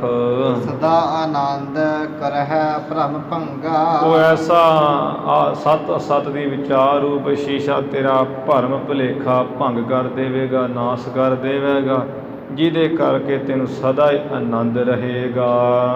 ਇਤ ਸ੍ਰੀ ਗੁਰੂ ਨਾਨਕ ਪ੍ਰਕਾਸ਼ ਗ੍ਰੰਥੇ ਪੂਰਬਾਰ ਦੇ ਭਰਥਰੀ ਔਰ ਕੌਡੇ ਕੋ ਪ੍ਰਸੰਗ ਵਰਣਨ ਨਾਮ 85ਵਾਂ ਅਧਿਆਏ। ਇੱਥੇ ਸ੍ਰੀ ਗੁਰੂ ਨਾਨਕ ਪ੍ਰਕਾਸ਼ ਦੇ 50 ਜਿਹੜੇ ਅਧਿਆਏ ਸਮਾਪਤ ਹੋ ਗਏ ਹਨ।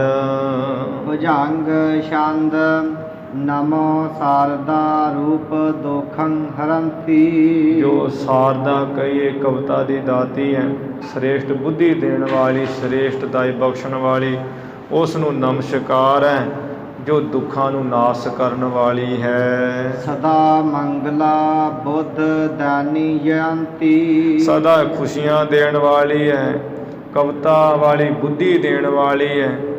ਜੈ ਜੈ ਜਿਹੜੀ ਉਹਦੀ ਸਦਾ ਹੀ ਜੈ ਹੈ, ਫਤਿਹ ਹੈ। ਭਵਾ ਭੈ ਹਰਾ ਦਾਸ ਕੀ ਇੱਛ ਪੂਰਾ। ਸੰਸਾਰ ਦੇ ਜਿਹੜੇ ਜਿੰਨੇ ਭੈ ਆਪਣੇ ਦਾਸਾਂ ਦੇ ਨਾਸ ਕਰਨ ਵਾਲੀ ਹੈ, ਦਾਸਾਂ ਦੀ ਇੱਛਾ ਪੂਰੀ ਕਰਨ ਵਾਲੀ ਹੈ, ਕਵਿਤਾ ਦੀ ਦਾਤੀ। ਪ੍ਰਕਾਸ਼ੀ ਤੋਹੀ 14 ਲੋਕ ਪੂਰਾ।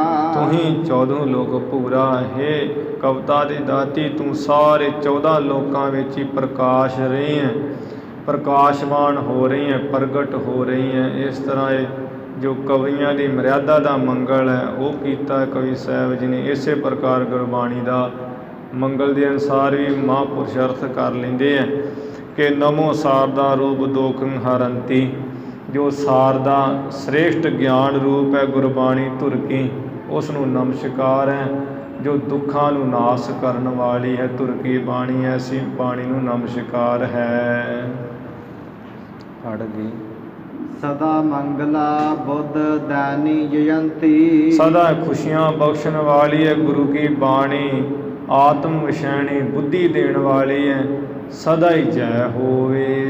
ਭਵਾ ਭੈ ਹਰਾ ਦਾਸ ਕੀ ਇੱਛ ਪੂਰੀ। ਭਵਾ ਜੋ ਸੰਸਾਰ ਹੈ, ਸੰਸਾਰ ਵਿੱਚ ਆਪਣੇ ਦਾਸਾਂ ਦੇ ਸਭ ਪ੍ਰਕਾਰ ਦੇ ਭੈ ਨੂੰ ਨਾਸ ਕਰਨ ਵਾਲੀ ਹੈ, ਆਪਣੇ ਦਾਸਾਂ ਦੀਆਂ ਇੱਛਾਵਾਂ ਪੂਰੀ ਕਰਨ ਵਾਲੀ ਹੈ ਧੁਰ ਕੀ ਬਾਣੀ। ਪ੍ਰਕਾਸ਼ੀ ਤੋਹੀ 14 ਲੋਕ ਪੂਰਾ। ਇਹ ਧੁਰ ਕੀ ਬਾਣੀ, ਸੱਚ ਕੀ ਬਾਣੀ, ਸਾਰੇ 14 ਲੋਕਾਂ ਵਿੱਚ ਹੀ ਤੂੰ ਪ੍ਰਕਾਸ਼ਮਾਨ ਹੋ ਰਹੀ ਹੈ। 14 ਲੋਕਾਂ ਦੇ ਜੀਵਾਂ ਨੂੰ ਤੂੰ ਪ੍ਰਕਾਸ਼ਮਾਨ ਕਰ ਰਹੀ ਹੈ। 14 ਲੋਕਾਂ ਦੇ ਜੀਵਾਂ ਨੂੰ ਤੂੰ ਗਿਆਨ ਦਾ ਪ੍ਰਕਾਸ਼ ਕਰਨ ਵਾਲੀ ਹੈ। ਚੌਪਈ ਭਰਥਰ ਕੌਡੇ ਕੇਰ ਪ੍ਰਸੰਗਾ।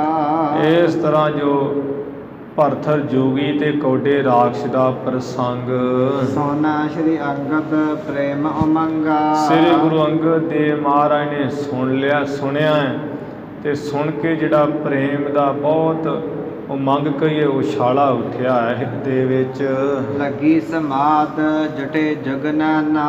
ਇਹ ਪ੍ਰਸੰਗ ਕੌਡੇ ਰਾਖਸ਼ ਦਾ ਤੇ ਭਰਥਰ ਜੋਗੀ ਦਾ ਸੁਣ ਕੇ ਗੁਰੂ ਅੰਗਦ ਦੇਵ ਸਾਹਿਬ ਮਹਾਰਾਜ ਦੇ ਤੇ ਉਸ ਵੇਲੇ ਦੋਵੇਂ ਜਿਹੜੇ ਨੇਤਰ ਉਹ ਜੁੜ ਗਏ ਹੈ, ਨੇਤਰ ਬੰਦ ਹੋ ਗਏ ਤੇ ਨਿਰਵਕਲਪ ਸਮਾਧੀ ਲੱਗ ਗਈ ਹੈ। ਅੰਗ ਅਡੋਲ ਨਾ ਉਚਰਤ ਬੈਨਾ। ਅੰਗ ਅਡੋਲ ਹੋ ਗਏ, ਅੰਗ ਪ੍ਰਤੰਗ ਮਹਾਰਾਜ ਹਿਲਾ ਹੀ ਨਹੀਂ ਰਹੇ, ਨਾ ਕੋਈ ਬਚਨ ਹੀ ਮੁਖੋਂ ਕਹਿ ਰਹੇ ਹਨ। ਸਰੋਤਾ ਬਖਤਾ ਹਟ ਕਰ ਸਭ ਹੀ। ਉੱਥੇ ਜੋ ਸਰੋਤੇ ਕਥਾ ਸੁਣਨ ਵਾਲੇ ਬਾਬਾ ਬੁੱਢਾ ਸਾਹਿਬ ਜੀ, ਭਾਈ ਜੀਵਾ ਪੈੜਾ ਮੋਖਾ ਜੋ ਲਿਖ ਰਹੇ ਸਨ, ਗੁਰੂ ਅਮਰਦਾਸ ਮਹਾਰਾਜ ਵੀ ਉੱਥੇ ਵਿੱਚੇ ਸਨ, ਹੋਰ ਵੀ ਸਿੱਖ ਜਿਹੜੇ ਸਰੋਤੇ ਸੁਣਨ ਵਾਲੇ ਤੇ ਭਗਤਾ ਜੋ ਭਾਈ ਬਾਲਾ ਜੀ ਸੁਣਾ ਰਹੇ ਸਾਰੀ ਕਥਾ, ਸਾਰੇ ਉਸ ਵੇਲੇ ਹਟ ਕਰਕੇ ਨਿਜ ਨਿਜ ਥਾਨ ਗਏ ਚੱਲ ਤਬ ਹੀ। ਆਪੋ ਆਪਣੇ ਥਾਂ ਜਿੱਥੇ ਟਿਕਾਣੇ ਕੀਤੇ ਉੱਥੇ ਚਲੇ ਗਏ ਹੈ। ਬੀਤ ਗਏ ਜਬ ਜਾਮ ਸਤਾਈ। ਮਹਾਰਾਜ ਨੂੰ ਜਿਵੇਂ ਸਮਾਧੀ ਵਿੱਚ ਬੈਠਿਆਂ 27 ਪਹਿਰ ਬੀਤ ਗਏ ਹੈ। 8 ਪਹਿਰਾਂ ਦਾ ਇੱਕ ਦਿਨ ਹੁੰਦਾ 24 ਘੰਟੇ ਤੇ 8 ਤੇ 24 ਜਿਹੜੇ 3 ਦਿਨ ਪੂਰੇ ਰਾਤ ਦਿਨ ਦੇ ਪਾ ਕੇ ਹੋ ਜਾਂਦੇ ਆ। ਅਗਲੇ ਚੌਥੇ ਦਿਨ ਦੇ ਵੀ 3 ਪਹਿਰ ਸ਼ਾਮਾਂ ਦੇ 3 ਵਜੇ ਤੱਕ, ਇਵੇਂ ਪੌਣੇ ਕੁ 4 ਦਿਨ ਸਮਝ ਲਓ ਤੁਸੀਂ। 3.5 ਦਿਨ 3.5 ਦਿਨ ਤੱਕ ਮਹਾਰਾਜ ਦੀ ਸਮਾਧੀ ਲੱਗਿਆ ਹੀ ਬੀਤ ਗਏ ਹਨ। ਤਦਪ ਨਾ ਚੇਤਨਤਾ ਤਨ ਆਈ। ਫਿਰ ਵੀ ਸਰੀਰ ਵਿੱਚ ਚੇਤਨਤਾ ਨਹੀਂ ਆਈ ਹੈ, ਆ ਹੋਸ਼ ਨਹੀਂ ਆਈ। ਮਹਾਰਾਜ ਨੇ ਅੰਗ ਪ੍ਰਤੰਗ ਕੋਈ ਨਹੀਂ ਹਿਲਾਇਆ। 3 ਦਿਨ ਦੇ ਉੱਤੇ ਫਿਰ ਅਗਲੇ ਚੌਥੇ ਦਿਨ ਦੇ 3 ਵੱਜ ਗਏ ਹਨ। ਖਾਨ ਪਾਨ ਇਸਨਾਨ ਬਹੀਨੇ। ਮਹਾਰਾਜ ਨੇ ਨਾ ਤੇ ਕੁਝ ਖਾਧਾ ਹੈ ਨਾ ਕੁਝ ਪੀਤਾ ਹੈ ਤੇ ਇਸ਼ਨਾਨ ਵੀ ਨਹੀਂ ਕੀਤਾ, ਇਸ਼ਨਾਨ ਤੋਂ ਵੀ ਬਿਨਾਂ ਹੀ ਹਨ।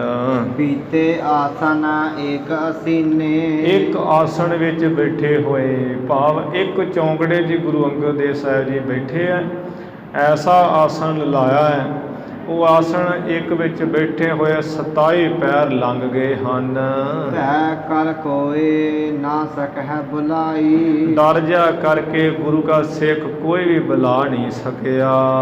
ਵੈਸੇ ਪਾਸ ਪਿਖੈ ਦ੍ਰਿਗ ਲਾਈ। ਉਂਝ ਜੋ ਸਿਆਣੇ ਸਿੱਖ ਹੈ ਮਹਾਰਾਜ ਦੇ ਪਾਸ ਹੀ ਬੈਠੇ ਹੋਏ ਹੈ ਤੇ ਗੁਰੂ ਸਾਹਿਬ ਜੀ ਵੱਲ ਆਪਣੇ ਨੇਤਰ ਐਂ ਟਿਕਾ ਕੇ ਰੀਝ ਲਾ ਕੇ ਦੇਖ ਰਹੇ ਹੈ ਵੀ ਕਦੋਂ ਮਹਾਰਾਜ ਦੀ ਸਮਾਧੀ ਖੁੱਲੇ ਤੇ ਅੱਗੇ ਕਥਾ ਫੇਰ ਸੁਣੀਏ। ਬਹਰੋ ਛੁੱਟੀ ਸਮਾਧ ਆਨੰਦਾ। ਮੁੜ ਮਹਾਰਾਜ ਦੀ 27 ਪਹਿਰਾਂ ਤੋਂ ਬਾਅਦ 3.5 ਦਿਨਾਂ ਬਾਅਦ ਜਿਹੜੀ ਆਨੰਦਮਈ ਸਮਾਧੀ ਹੈ, ਨਿਰਵਕਲਪ ਸਮਾਧੀ, ਉਹ ਛੁੱਟੀ ਹੈ, ਖੁੱਲੀ ਹੈ। ਉੱਠ ਕਰ ਮੱਜਨ ਕੀਨ ਮੁਕੰਦਾ। ਗੁਰੂ ਸਾਹਿਬ ਜੀ ਨੇ ਉੱਠ ਕਰਕੇ ਕੁਝ ਨਹੀਂ ਹੋਰ ਕਿਸੇ ਨੂੰ ਬਚਨ ਕਿਹਾ ਹੈ।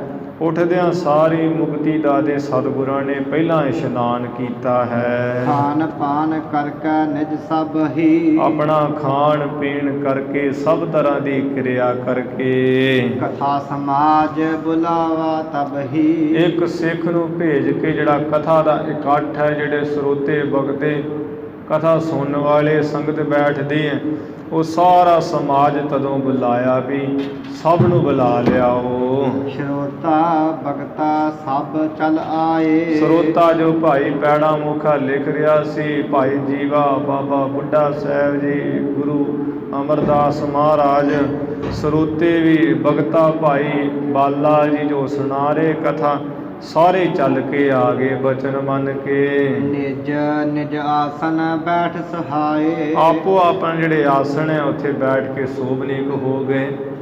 ਆਪੋ ਆਪਣੇ ਆਸ ਯਾਨੀ ਜਿੱਥੇ ਜਿੱਥੇ ਉਹ ਕਿਸੇ ਦੀ ਜਗ੍ਹਾ ਜਿਹੜੀ ਨਿਯਤ ਕੀਤੀ ਸੀ ਉੱਥੇ ਉੱਥੇ ਆ ਕੇ ਬੈਠੇ ਸਾਰੇ। ਕਿ ਜਿਹੜੇ ਪਿੱਛੇ ਬਹਿੰਦੇ ਉਹ ਪਿੱਛੇ, ਜਿਹੜੇ ਸਾਹਮਣੇ ਉਹ ਸਾਹਮਣੇ, ਜਿਹੜੇ ਖੱਬੇ ਉਹ ਖੱਬੇ, ਜਿਹੜੇ ਸੱਜੇ ਉਹ ਸੱਜੇ। ਇਹ ਨਹੀਂ ਵੀ ਅੱਗੜ ਪਿਛੜ ਵੀ ਅੱਜ ਮੈਂ ਅੱਗੇ ਬਹਿਣਾ ਕੱਲ ਤੂੰ ਪਿੱਛੇ ਬਹਿਣਾ ਹੈ, ਉਹ ਉਸ ਤਰ੍ਹਾਂ ਨਹੀਂ। ਜਿੱਦਾਂ ਨਿਯਤ ਕੀਤਾ ਉਸੇ ਤਰ੍ਹਾਂ ਹੀ। ਜਿਵੇਂ ਸ੍ਰੀ ਹਰਿਮੰਦਰ ਸਾਹਿਬ ਉਹ ਅੰਮ੍ਰਿਤ ਵੇਲੇ ਜਿਹੜਾ ਜਿੱਥੇ ਖੜ ਕੇ ਸਵਈਏ ਪੜ੍ਹਦਾ ਉਹ ਉੱਥੇ ਖੜ ਕੇ ਪੜ੍ਹਦਾ। ਇਹ ਨਹੀਂ ਵੀ ਕੋਈ ਅੱਗੇ ਪਿੱਛੇ ਹੋ ਜਾਂਦਾ, ਕਿਉਂਕਿ ਉਹਨਾਂ ਨੇ ਆਪਣਾ ਟਾਈਮ ਬੰਨ੍ਹਿਆ ਹੈ ਅਤੇ ਇਕੱਠੇ ਉਹ ਆਪੋ ਆਪਣੇ ਜੋ ਨਾ ਬੋਲਣਾ ਉਹ ਬੋਲਦੇ ਹੈ। ਜੇ ਕੋਈ ਨਵਾਂ ਬੰਦਾ ਆ ਕੇ ਵਿੱਚ ਬੈਠ ਜਾਵੇ, ਜਦੋਂ ਕੋਈ ਅੰਮ੍ਰਿਤ ਵੇਲੇ ਪਿੱਛੇ ਬੈਠਦੀਆਂ ਸੰਗਤਾਂ, ਨਵਾਂ ਬੈਠ ਜਾਵੇ ਤਾਂ ਉਹ ਪਹਿਲੇ ਦਿਨ ਤਾਂ ਕੁਝ ਨਹੀਂ ਉਹਨੂੰ ਕਹਿੰਦੇ, ਜੇ ਦੂਸਰੇ ਦਿਨ ਬਹਿ ਜਾਵੇ ਫਿਰ ਅੱਖਾਂ ਜਿਹੀਆਂ ਕੱਢਦੇ ਵੀ ਇਹ ਕਿੱਥੋਂ ਆ ਗਿਆ। ਅਤੇ ਉਹ ਇੱਕ ਉਹਨਾਂ ਮਤਲਬ ਨਿਯਤ ਕੀਤਾ ਹੈ ਵੀ ਜਿਹੜੇ ਰੋਜ਼ ਬਹਿੰਦੇ ਆ ਜਿੱਥੇ ਉੱਥੇ ਬਹਿੰਦੇ ਆ। ਗੁਰੂ ਮਹਾਰਾਜ ਦੀ ਹਜ਼ੂਰੀ ਵਿੱਚ ਵੀ ਉਸ ਵੇਲੇ ਜਿਹੜੇ ਬਗਤੇ ਆ, ਬਗਤਾ ਭਾਈ ਬਾਲਾ ਜੀ ਦੇ ਸਾਹਮਣੇ ਮਹਾਰਾਜ ਦੇ ਬੈਠ ਜਾਂਦੇ ਆ, ਬਿਰਾਜ ਜਾਂਦੇ ਆ।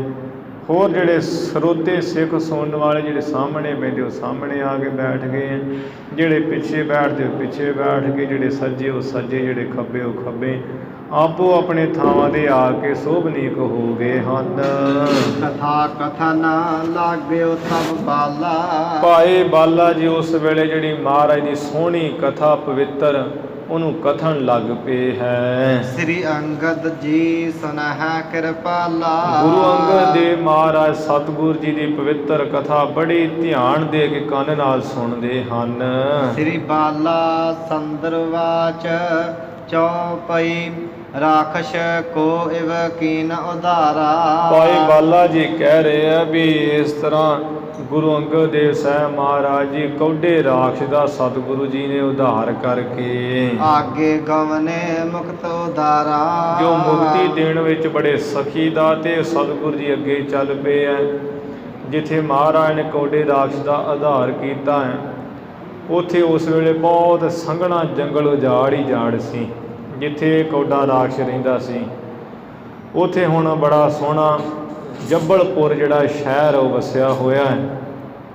ਬਹੁਤ ਵੱਡੀ ਗਿਣਤੀ ਵਿੱਚ ਮਹਾਂਪੁਰਸ਼ਾਂ ਦਾ ਕਹਿਣਾ ਹੈ ਵੀ ਉੱਥੇ ਜੱਬਲਪੁਰ ਜਿਹੜਾ ਸ਼ਹਿਰ ਹੈ, ਕੋਈ ਬਿਧ ਬਣ ਗਈ ਸੀ, ਮੁਸੀਬਤ ਆ ਗਈ ਜਿਹਦੇ ਕਰਕੇ ਸਾਰੇ ਲੋਕ ਉੱਥੋਂ ਉੱਜੜ ਗਏ। ਅਤੇ ਜਿੱਥੇ ਕੌਡੇ ਰਾਖਸ਼ ਦਾ ਮਹਾਰਾਜ ਨੇ ਆਧਾਰ ਕੀਤਾ ਜਿਸ ਥਾਂ 'ਤੇ, ਇਹਦੇ ਇਰਦ ਗਿਰਦ ਆ ਕੇ ਜੱਬਲਪੁਰ ਜਿਹੜਾ ਸ਼ਹਿਰ ਵਸ ਗਿਆ ਸੀ।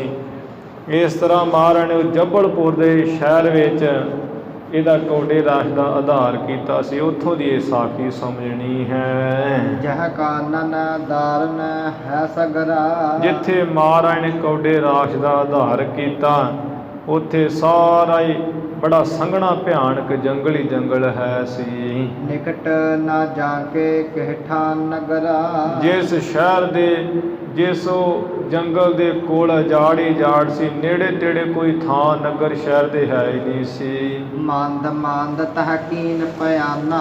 ਸਤਿਗੁਰੂ ਜੀ ਨੇ ਉੱਥੋਂ ਹੌਲੀ ਹੌਲੀ ਆਧਾਰ ਕਰਕੇ ਚੱਲਣਾ ਕੀਤਾ ਹੈ। ਤਿਹ ਛੇਨਾ ਕਹਿਣ ਲੱਗਾ ਮਰਦਾਨਾ।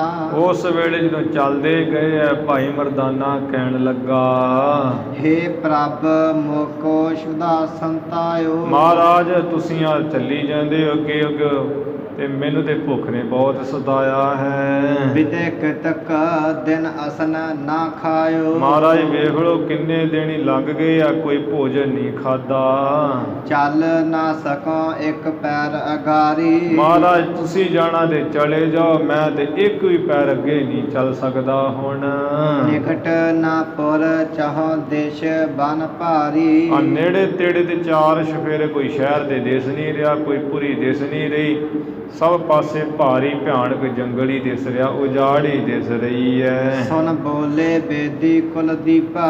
ਸੁਣ ਕਰਕੇ ਜੋ ਬੇਦੀਆਂ ਦੀ ਕੁਲ ਦੇ ਪ੍ਰਕਾਸ਼ ਰੂਪ ਗੁਰੂ ਨਾਨਕ ਸਾਹਿਬ ਜੀ ਇਹ ਪਿਆਰੇ ਬਚਨ ਬੋਲੇ ਹੈ। ਧੀਰ ਧਰੋ ਹੈ ਨਗਰ ਸਮੀਪਾ। ਭਾਈ ਮਰਦਾਨੇ ਹੌਸਲਾ ਰੱਖ, ਧੀਰਜ ਰੱਖ, ਨੇੜੇ ਨਗਰ ਆ ਰਿਹਾ ਹੈ। ਏਵ ਵਿਲਾਮ ਦੇ ਕਰਤ ਪਿਆਲਾ। ਐਵੇਂ ਮਹਾਰਾਜ ਭਾਈ ਮਰਦਾਨੇ ਨੂੰ ਗੱਲਾਂ ਵਿੱਚ ਹੀ ਪਰਚਾਉਂਦੇ ਅੱਗੇ ਚੱਲਣਾ ਕਰੀ ਜਾ ਰਹੇ ਹੈ। ਗਏ ਉਲੰਘ ਸਰਬ ਉਦਿਆਨਾ। ਚੱਲਦਿਆਂ ਸਾਰਾ ਜਿਹੜਾ ਜੰਗਲ ਸੰਘਣਾ ਮਹਾਰਾਜ ਲੰਘ ਗਏ ਹੈ। ਤੀਨ ਕੋਸ ਤੇ ਨਗਰ ਸੁਹਾਵਾ। ਉੱਥੋਂ 3 ਕਿ ਕੋਹ ਦੀ ਵਿੱਥ ਦੇ ਇੱਕ ਨਗਰ ਬੜਾ ਸੋਹਣਾ ਦਿਸਿਆ। ਮਰਦਾਨੇ ਕੋ ਪ੍ਰਭੂ ਦਿਖਾਵਾ। 3 ਕੋਹਾਂ ਦੇ ਇੱਕ ਨਗਰ ਸੀ ਬੜਾ ਸੋਹਣਾ। ਮਹਾਰਾਜ ਜੀ ਨੇ ਕਹਿ ਕਰਕੇ ਵੀ ਭਾਈ ਮਰਦਾਨਾ ਉਹ ਵੇਖ ਸਾਹਮਣੇ ਨਗਰ ਆ ਗਿਆ, ਦਿਖਾਇਆ ਹੈ। ਸੁੰਦਰਪੁਰ ਦੇਖੋ ਬਲ ਊਚੇ। ਆ ਵੇਖੋ ਥਲ ਉੱਚੇ, ਉੱਚੇ ਥਾਂ ਦੇ ਉੱਪਰ ਸੋਹਣੀ ਪੁਰੀ ਵਸ ਰਹੀ ਹੈ। ਭਾਈ ਮਰਦਾਨਾ ਵੇਖ, ਕਾਹੋ ਅਸਨ ਤਹਾਂ ਚਲਹੁ ਪਹੁੰਚੇ। ਚਲੋ ਸਾਡੇ ਨਾਲ ਛੇਤੀ ਉੱਥੇ ਪਹੁੰਚ ਕੇ ਜਿੰਨਾ ਹੀ ਕੋਈ ਭੋਜਨ ਪ੍ਰਸ਼ਾਦਾ ਖਾਣਾ ਪੀਣਾ ਜਾ ਕੇ ਛਕ ਲਈ ਭੋਜਨ। ਸੁਨ ਬੋਲਿਓ ਹੇ ਪ੍ਰਭ ਗੁਣ ਖਾਨੀ। ਸੁਣ ਕੇ ਭਾਈ ਮਰਦਾਨਾ ਬੋਲਿਆ, ਹੇ ਮਹਾਰਾਜ ਗੁਣਾ ਦੀ ਖਾਨ। ਮਮ ਸਰੀਰ ਪਾ ਬਲ ਤੇ ਹਾਨੀ। ਮਹਾਰਾਜ ਤੁਸੀਂ ਕਹਿੰਦੇ ਤਿੰਨ ਕੋ, ਤੇ ਮੇਰਾ ਸਰੀਰ ਦੇ ਵੇਖੋ ਕਿੰਨਾ ਕਮਜ਼ੋਰ ਹੋ ਗਿਆ, ਬਲ ਤੋਂ ਤੇ ਹੀਣਾ ਹੀ ਹੋ ਗਿਆ, ਉਹ ਨਹੀਂ ਚੱਲ ਸਕਦਾ। ਮ੍ਰਿਤ ਹੋਇ ਪਰਿਓ ਰਹਿ ਕਹਿ ਥਾਨਾ। ਮੈਨੂੰ ਤੇ ਇਵੇਂ ਲੱਗਦਾ ਵੀ ਕਿਸੇ ਦਿਨ ਕਿਸੇ ਥਾਂ ਦੇ ਉੱਪਰ ਮਰ ਮੁਰ ਕੇ ਮੈਂ ਤੇ ਇੱਥੇ ਹੀ ਪਿਆ ਰਹਿਣਾ ਜੰਗਲ ਦੇ ਵਿੱਚ। ਸਭ ਬਿਦ ਮੈਂ ਨਿਰਣੈ ਕਰ ਜਾਣਾ। ਸਭ ਤਰ੍ਹਾਂ ਨਾਲ ਮੈਂ ਤੇ ਨਿਰਣਾ ਕਰਕੇ ਜਾਣ ਲਿਆ ਵੀ ਐਵੇਂ ਭੁੱਖੇ ਪਿਆਸੇ ਕਿਸੇ ਦਿਨ ਮਰ ਮੁਰ ਜਾਣਾ, ਜੰਗਲ ਵਿੱਚ ਹੀ ਪਏ ਰਹਿਣਾ ਉਜਾੜ ਵਿੱਚ। ਕੀਨ ਖੁਦਾਏ ਅਬਹਿ ਮ੍ਰਿਤ ਮੋਰੀ। ਵੇਖ ਲੋ ਖੁਦਾ ਨੇ ਕੀ ਕੀਤਾ ਵੀ ਮੇਰੀ ਜਿਹੜੀ ਮੌਤ ਹੈ ਉਹ ਇੱਥੇ ਆ ਕੇ ਜੰਗਲ 'ਚ ਹੀ ਕੀਤੀ, ਇੱਥੇ ਮਰ ਜਾਣਾ ਲੱਗਦਾ। ਜਗ ਜੀਵਨ ਤੇ ਟੂਟੀ ਡੋਰੀ। ਜੋ ਸੰਸਾਰ ਦੇ ਵਿੱਚ ਜੀਣਾ ਹੈ ਉਹ ਜੀਣ ਦੀ ਤੇ ਡੋਰ ਮੇਰੀ ਟੁੱਟੀ ਗਈ ਹੈ, ਮੈਨੂੰ ਦੇਖ ਹੀ ਰਿਹਾ ਵੀ ਮੈਂ ਨਹੀਂ ਬਚਣਾ। ਆਇਓ ਨਗਰ ਤਹਾਂ ਕਿਆ ਹੋਏ। ਜਿਹੜਾ ਤੁਸੀਂ ਉਹ ਸ਼ਹਿਰ ਕਹਿ ਰਹੇ ਹੋ ਮਹਾਰਾਜ, ਉਹ ਆ ਵੀ ਗਿਆ ਨਗਰ, ਭਲਾ ਉਹਦੇ ਆਉਣ ਨਾਲ ਭਲਾ ਕੀ ਹੋ ਜਾਣਾ ਹੈ। ਚੀਰਾ ਗੰਠ ਹਮ ਦਮ ਨਾ ਕੋਏ। ਮੇਰੇ ਪੱਲੇ ਦੀ ਗੰਢ ਵਿੱਚ ਕਿਹੜਾ ਕੋਈ ਪੈਸਾ ਹੈ, ਦਮੜਾ ਤੇ ਕੋਈ ਹੈ ਨਹੀਂ ਹੈ। ਬਿਨਾ ਲੀਏ ਕੋ ਦੇਵੈ ਨਾਹੀ। ਬਿਨਾ ਪੈਸੇ ਦਿੱਤੇ ਤੋਂ ਲਏ ਤੋਂ ਬਿਨਾ ਕੁਝ ਕਿਸੇ ਨੇ ਦੇਣਾ ਨਹੀਂ ਹੈ ਸ਼ਹਿਰ ਵਿੱਚ। ਕੈਸੇ ਪਖਾਓ ਅਸਨ ਪੁਰ ਮਾਹੀ। ਫਿਰ ਤੁਸੀਂ ਦੱਸੋ ਵੀ ਉਹ ਸ਼ਹਿਰ ਵਿੱਚ ਵੜ ਕੇ ਕਿੱਥੋਂ ਮੈਂ ਭੋਜਨ ਖਾਵਾਂਗਾ, ਪੱਲੇ ਦੇ ਕੋਈ ਰੁਪਈਆ ਨਹੀਂ ਹੈ। ਸ੍ਰੀ ਗੁਰ ਸੁਨੇ ਵਾਕ ਅਸ ਜਬਹੀ। ਸ੍ਰੀ ਗੁਰੂ ਨਾਨਕ ਦੇਵ ਮਹਾਰਾਜ ਨੇ ਜਦੋਂ ਭਾਈ ਮਰਦਾਨੇ ਦੇ ਇਹੋ ਜਿਹੇ ਬਚਨ ਸੁਣੇ, ਪੱਗ ਸੋ ਰੇਤ ਫਰੂਰੀ ਤਬਹੀ। ਮਹਾਰਾਜ ਨੇ ਆਪਣੇ ਚਰਨ ਨਾਲ ਹੀ ਚੱਲਦਿਆਂ ਚੱਲਦਿਆਂ ਜਿਹੜੀ ਰੇਤਾ ਜੀ ਹੈ ਨਾ ਉਹ ਖੋਲੀ ਹੈ, ਠੇਡਾ ਜਿਹਾ ਮਾਰ ਕੇ ਰੇਤਾ ਜੀ ਭਰੇ ਕੀਤੀ ਹੈ। ਨਿਗਸਾ ਤਹਾਂ ਤੇ ਅਦਭੁਤ ਲਾਲ। ਉਸੇ ਵੇਲੇ ਉਸ ਥਾਂ ਤੋਂ ਜਿਹੜਾ ਅਸਚਰਜੀ ਕੀਮਤੀ ਲਾਲ ਨਿਕਲਿਆ ਹੈ, ਚਮਕਦਾ ਦਮਕਦਾ। ਜਾ ਕੀ ਸੋਭਾ ਦਿਪਤ ਵਿਸਾਲ। ਜਾ ਕੀ ਸੋਭਾ, ਜਿਸ ਲਾਲ ਦੀ ਸੋਭਾ ਬਹੁਤ ਪ੍ਰਕਾਸ਼ ਰਹੀ, ਬੜਾ ਚਮਕ ਦਮਕ ਰਿਹਾ ਉਹ ਕੀਮਤੀ ਲਾਲ। ਬੰਧਨ ਗੰਠ ਚਾਹੋ ਮਰਦਾਨਾ। ਮਹਾਰਾਜ ਕਹਿੰਦੇ ਭਾਈ ਮਰਦਾਨਾ ਤੂੰ ਆਪਣੇ ਪੱਲੇ ਦੀ ਗੰਢ ਵਿੱਚ ਬੰਨਣਾ ਚਾਹੁੰਦਾ ਕੁਝ। ਲੈ ਬੰਦਹ ਨਿਜ ਚੀਰ ਸੰਗਾਨਾ। ਆ ਲਾਲ ਜਿਹਾ ਚੁੱਕ ਲਾ ਤੇ ਚੁੱਕ ਕੇ ਆਪਣੇ ਪੱਲੇ ਦੀ ਕੱਪੜੇ ਦੀ ਗੰਢ ਵਿੱਚ ਬੰਨ ਲਾ। ਕਰਹੁ ਤੀਰ ਔਰ ਕਰਹੁ ਬਿਆਨਾ। ਹਿਰਦੇ ਵਿੱਚ ਧੀਰ ਤੇ ਰੱਖ, ਹੌਸਲਾ ਰੱਖ ਤੇ ਅੱਗੇ ਚੱਲਣਾ ਕਰ। ਥੋਰ ਪੰਥ ਢਿਗ ਹੋਇ ਪੁਰ ਥਾਨਾ। ਆ ਥੋੜਾ ਹੀ ਰਸਤਾ ਹੈ ਤੇ ਜਿਹੜਾ ਸ਼ਹਿਰ ਉਹ ਵੀ ਨੇੜੇ ਹੀ ਹੈ, ਕੋਲ ਹੀ ਹੈ। ਹੁਣ ਦੋਹਰਾ ਇਹ ਪਾਹਨ ਕਿਆ ਕਾਜ ਹੈ। ਭਾਈ ਮਰਦਾਨਾ ਹੁਣ ਲਾਲ ਨੂੰ ਵੇਖ ਕੇ ਜਾਣਦੇ ਤੇ ਹੈ ਨਹੀਂ, ਕਹਿੰਦੇ ਮਹਾਰਾਜ ਜਿਹੜਾ ਪੱਥਰ ਜਾ ਇਹ ਮੇਰੇ ਭਲਾ ਕੀ ਕੰਮ ਹੈ। ਕਛੂ ਨ ਦੇਵਹਿ ਕੋਏ।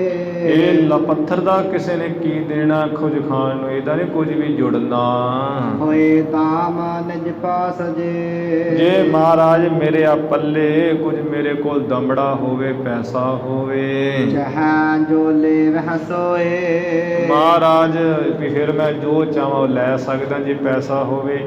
ਤੇ ਆਹ ਜਿਹੜਾ ਤੁਸੀਂ ਪੱਥਰ ਜਾ ਕਹੀ ਜਾਂਦੇ ਇਹਦਾ ਮੈਨੂੰ ਕਿਸੇ ਨੇ ਕੀ ਦੇਣਾ, ਇਹਦਾ ਤੇ ਕਿਸੇ ਨੇ ਕੌਡੀ ਵੀ ਨਹੀਂ ਦੇਣੀ ਹੈ, ਇਹ ਮੇਰੇ ਕਿਸ ਕੰਮ ਹੈ। ਪੈਸਾ ਹੁੰਦਾ ਤੇ ਕੁਝ ਖਾ ਪੀ ਲੈਂਦੇ, ਛਕ ਛਕਾ ਲੈਂਦੇ, ਕਿਉਂਕਿ ਉਹ ਕੀਮਤੀ ਲਾਲ ਉਹਦੀ ਕੀਮਤ ਨਹੀਂ ਜਾਣੀ ਹੈ, ਪਤਾ ਨਹੀਂ ਹੈ ਭਾਈ ਮਰਦਾਨਾ ਜੀ ਨੂੰ, ਜਿਸ ਕਰਕੇ ਉਹਨੂੰ ਪੱਥਰ ਹੀ ਸਮਝ ਰਹੇ ਹੈ। ਉਹ ਜਿਵੇਂ ਅੱਗੇ ਪ੍ਰਸੰਗ ਆਵੇਗਾ ਆਪਾਂ ਸਰਵਣ ਕਰਾਂਗੇ। ਹੁਣ ਇੱਥੇ ਸਮਾਪਤੀ ਕਰੀਏ। ਧੰਨ ਧੰਨ ਸ੍ਰੀ ਗੁਰੂ ਗ੍ਰੰਥ ਸਾਹਿਬ ਜੀ ਮਹਾਰਾਜ। ਗੁਰੂ ਕੀ ਸੰਗਤ ਬਖਸ਼ ਨਾਲੇ ਬਖਸ਼ ਲੈਣਾ ਜੀ। ਭੁੱਲਾਂ ਚੁੱਕਾਂ ਦੀ ਖਿਮਾ ਵਿਚਾਰਾਂ ਦੀ ਸਮਾਪਤੀ ਹੈ। ਇਹ ਪਾਹਨ ਕਿਆ ਕਾਜ ਹੈ, ਕਛੂ ਨ ਦੇਵਹਿ ਕੋਇ। ਹੋਏ ਦਾਮ ਨਿਜ ਪਾਸ ਜੇ, ਚਾਹੈ ਜੋ ਲੇਵਹਿ ਸੋਏ। ਵਾਹਿਗੁਰੂ ਜੀ ਕਾ ਖਾਲਸਾ, ਵਾਹਿਗੁਰੂ ਜੀ ਕੀ ਫਤਿਹ।